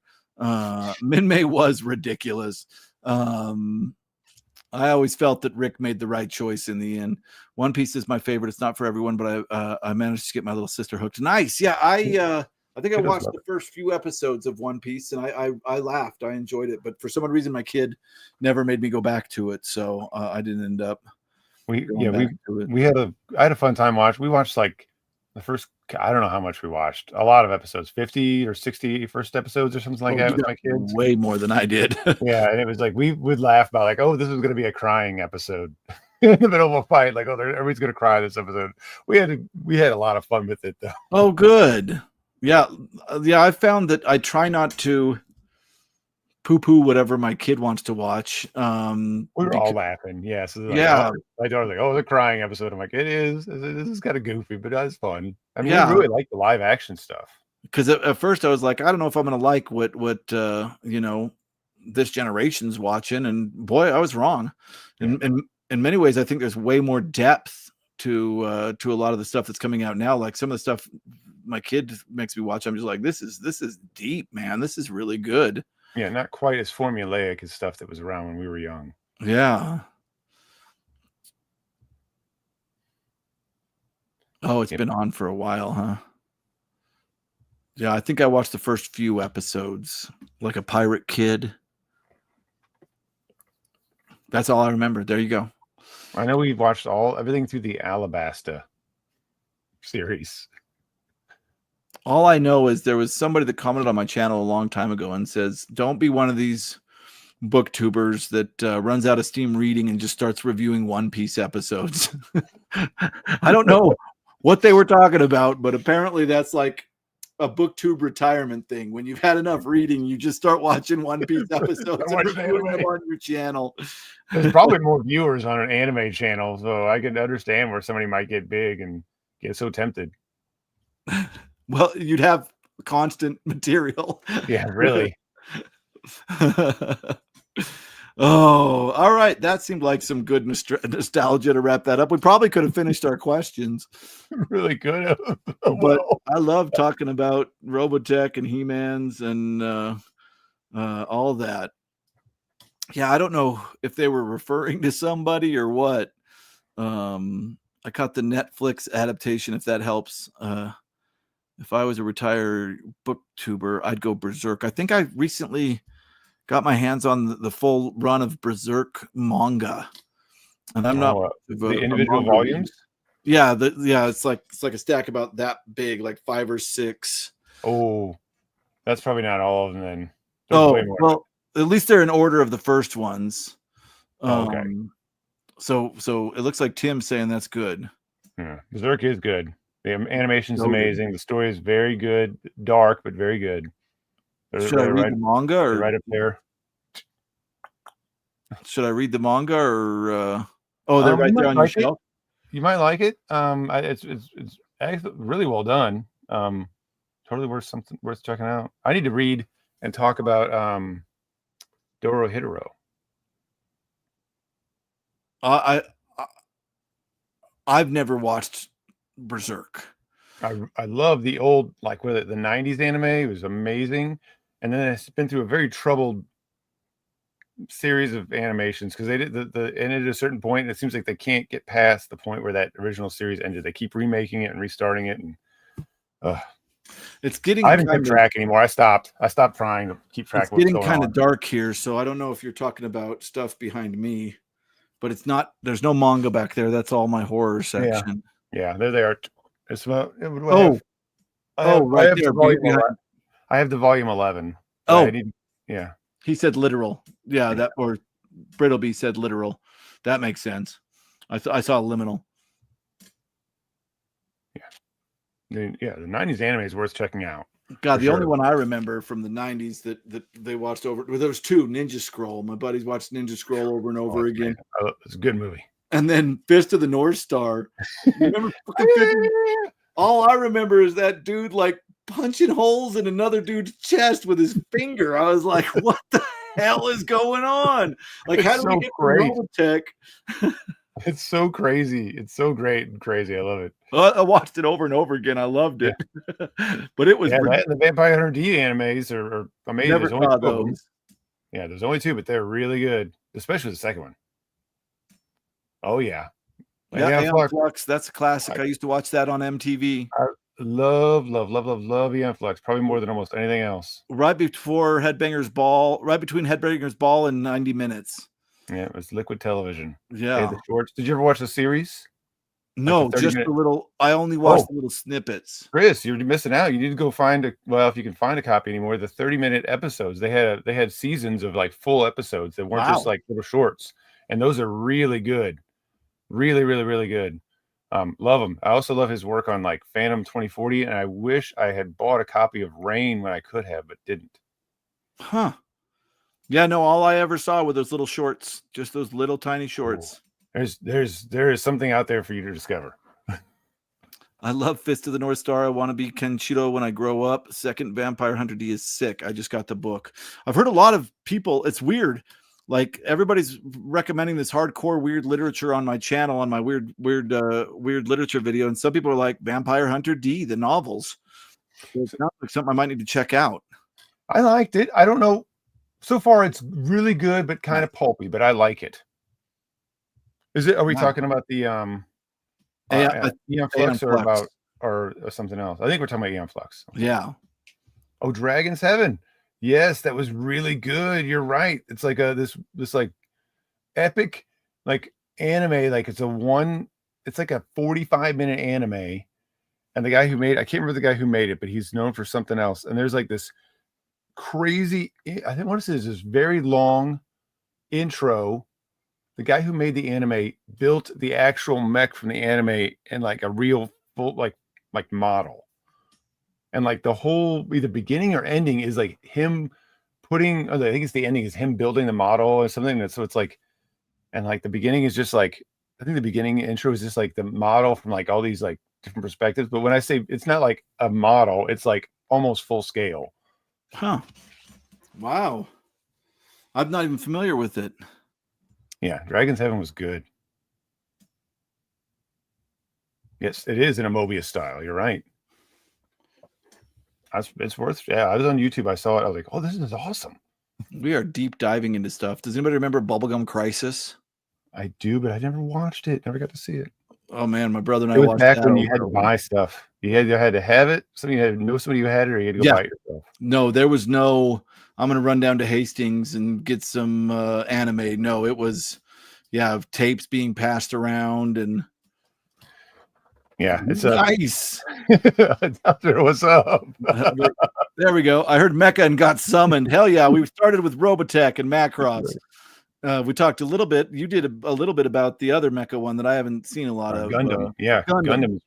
I was so impressed when I started watching that. I was like, my goodness, this is good. Yeah, Pris is who I remember from Bubblegum Crisis. That's the only character I can name, but they were all in cool suits of armor, riding around on motorbikes. It was, my brother was always like, this is like Blade Runner, because he wanted to find stuff like Blade Runner.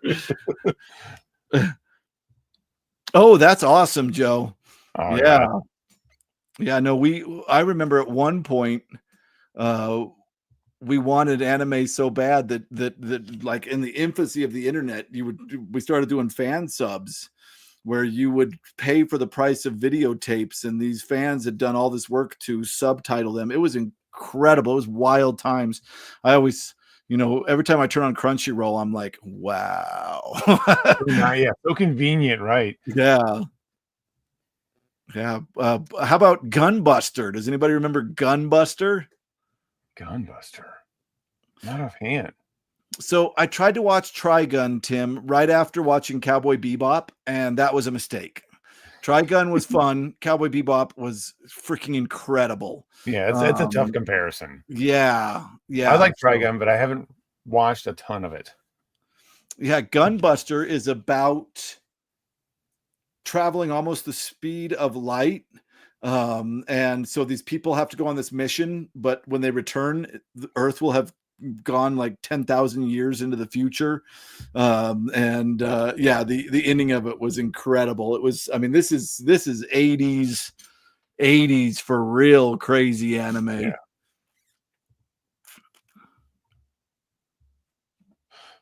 Tau Zero, you have a YouTube channel, don't you? And I should be subscribed.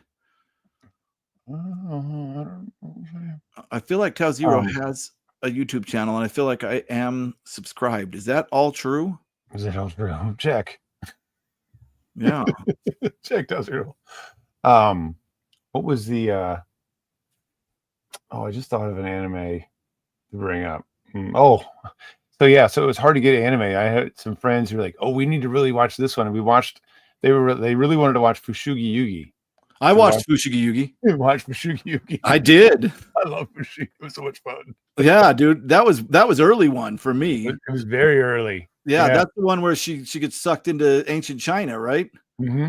Yeah, her and her buddy, and they become like, one becomes a bad guy and one becomes that was the shit. That's the first time I ever heard of a B shonen. Yeah. Star Blazers. Oh damn. I watched Star Blazers. That's a long time ago. I do I do, and I'll update on my vacation. Work killed me this summer. Oh yeah. Yeah, it can be tough. It's been busy for me too. Star Blazers, holy crap. Yeah, it's funny because I feel like we were way into it. It was this super like hard to get stuff, and then Akira came out, and that is when kind of everything changed. That was the last of the 80s. And I don't know if it was made in the 80s, but that was kind of the end of that era of Bubblegum Crisis. Gunbuster and all that stuff before, and then it went on to like Ghost in the Shell, and for me ended with Evangelion. I think Evangelion was for me when I kind of started getting out of it, and then recently, like I didn't watch anime for years, and then I had a kid, and now she's into anime, so I'm starting to see this stuff again, and it's different. It's not bad. It's just it's a lot of it's way funnier than I ever expect. Like there are times when I'm just like laughing out loud. It's so funny. Yeah, a lot of fun. Yeah. Yeah, Kira's very good. Yeah, it was mind blowing when I first saw it. I was like, "What is happening?" Because, like later when I became goth and started going to clubs and doing stuff I shouldn't have because I was too young, people would show like in these goth clubs they'd play movies like Tetsuo the Iron Man, and I don't know if you ever saw this kind of stuff, like really gory body horror that Japan was into, and I feel like Akira is like half Bubblegum Crisis, half Tetsuo the Iron Man. Like the body horror in that, I was just like, what is happening to this poor guy? Oh my goodness. Whoa. I don't know if that's because we're talking about Tetsuo the Iron Man or if because we're still going. Really? Oh, it's not worth it. It's so messed up. It's not. That's what I've never seen it. It's not. Yeah, it's so gory. So gory. Yeah, there was a club I went to that would play that on a loop while all the goth music was playing. Have you guys ever seen that video where they filmed bats hanging upside down and they turned it over so that they turned the screen over so and they said this looks like goths at a nightclub, and all the bats like every once in a while putting their wings out and like it looks super weird. That is the most accurate description of what the goth clubs looked like in the early 90s when I was going, like straight up. Awesome. Oh my god, I don't even know if I remember specifically the amoeba scene. All I remember is his arm going crazy, and yeah, and then just bigger and bigger and bigger. I think Rick and Morty did a kind of homage to it at one point. I can see that. Yeah. I don't know if that's the amoeba scene that GIF she's referring to. Me too, man. I stopped watching anime years ago, but I got back into it a few years ago. I can't believe the quality now. It's weird because like I tried to show my daughter the stuff that I loved when I was a kid, and like I said, she was like, "This is terrible." Not the story, the art. She was like, "This just looks awful," and I was like, "Well, okay." Yeah, when you look at it nowadays, I'm just shocked. Like I guess they're using computers or something. Yeah, I think they do a lot of stuff to help. Yeah, we ended up talking about toys and anime, man. Right. I don't know how we got here. Oh, yes. I'm sorry. I forgot that I was just literally talking about a GIF. Yes, that GIF is hilarious and so accurate.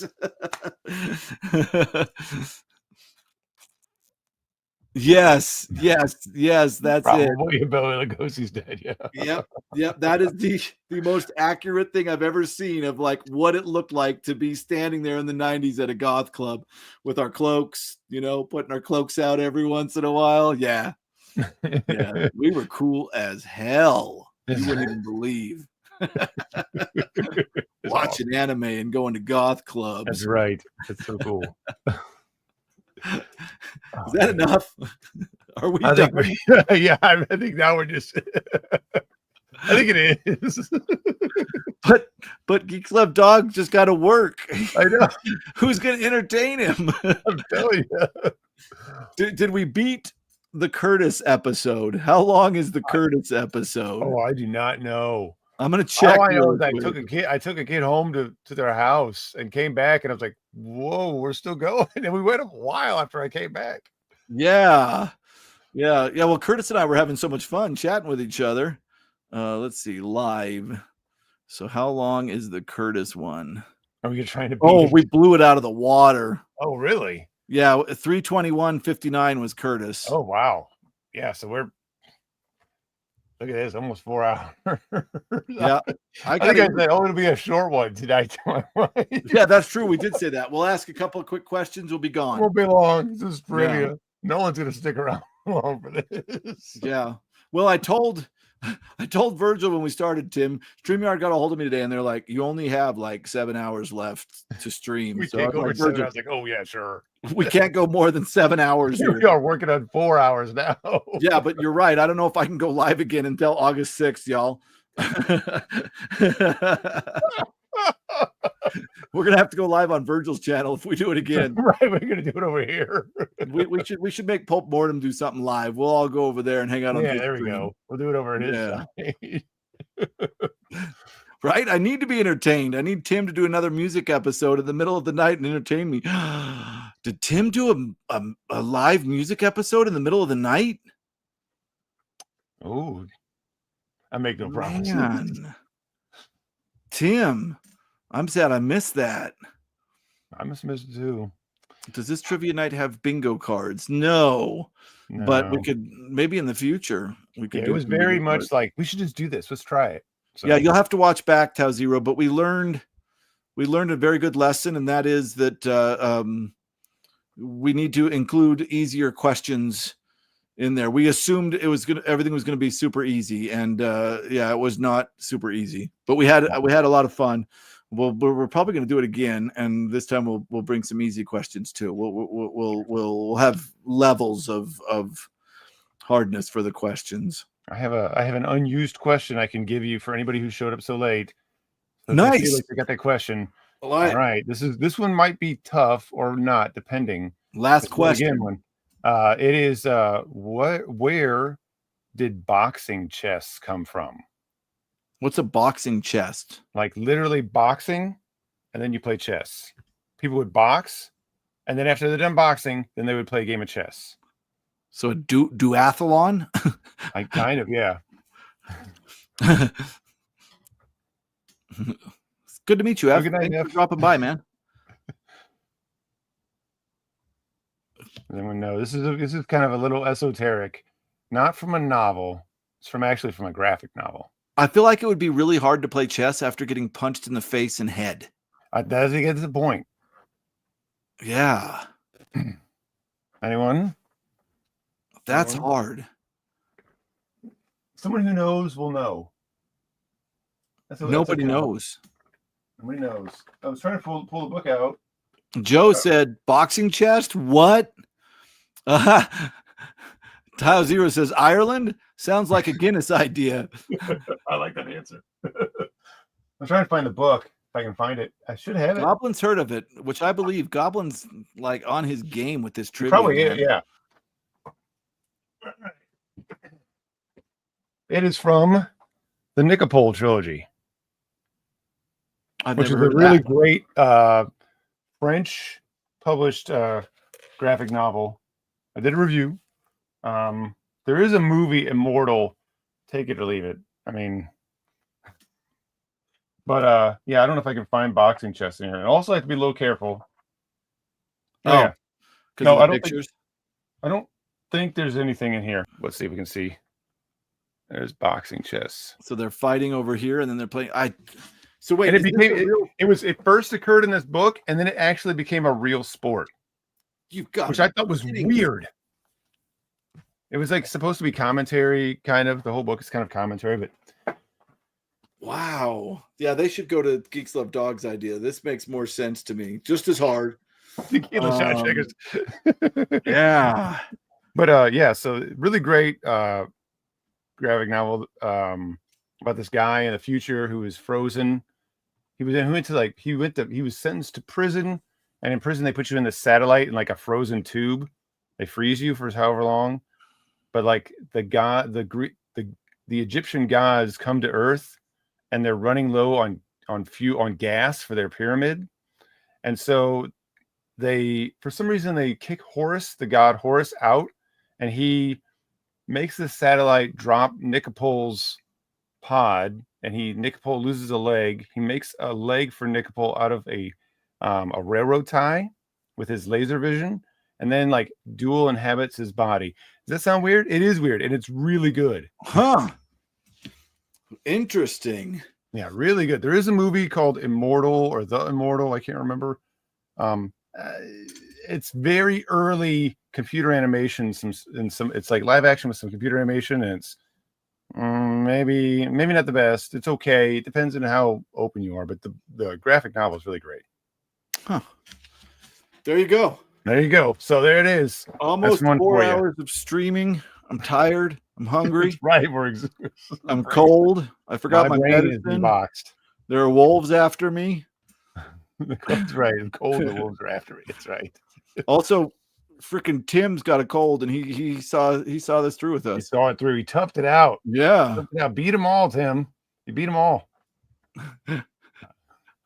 Shotgunning strong zero, playing shogi. Oh my god. All right, thank you everyone for watching. If you watch back and you got those answers, freaking well done. And if you listen to us all the way through your work shift, I hope it's almost over. Yeah, really. Have a good night. Take it easy, be safe. Tim is invincible. Tim's invincible, and that is, there we go. Yeah, that's the last thought. I'm clicking the end stream button so that we can awkwardly stare at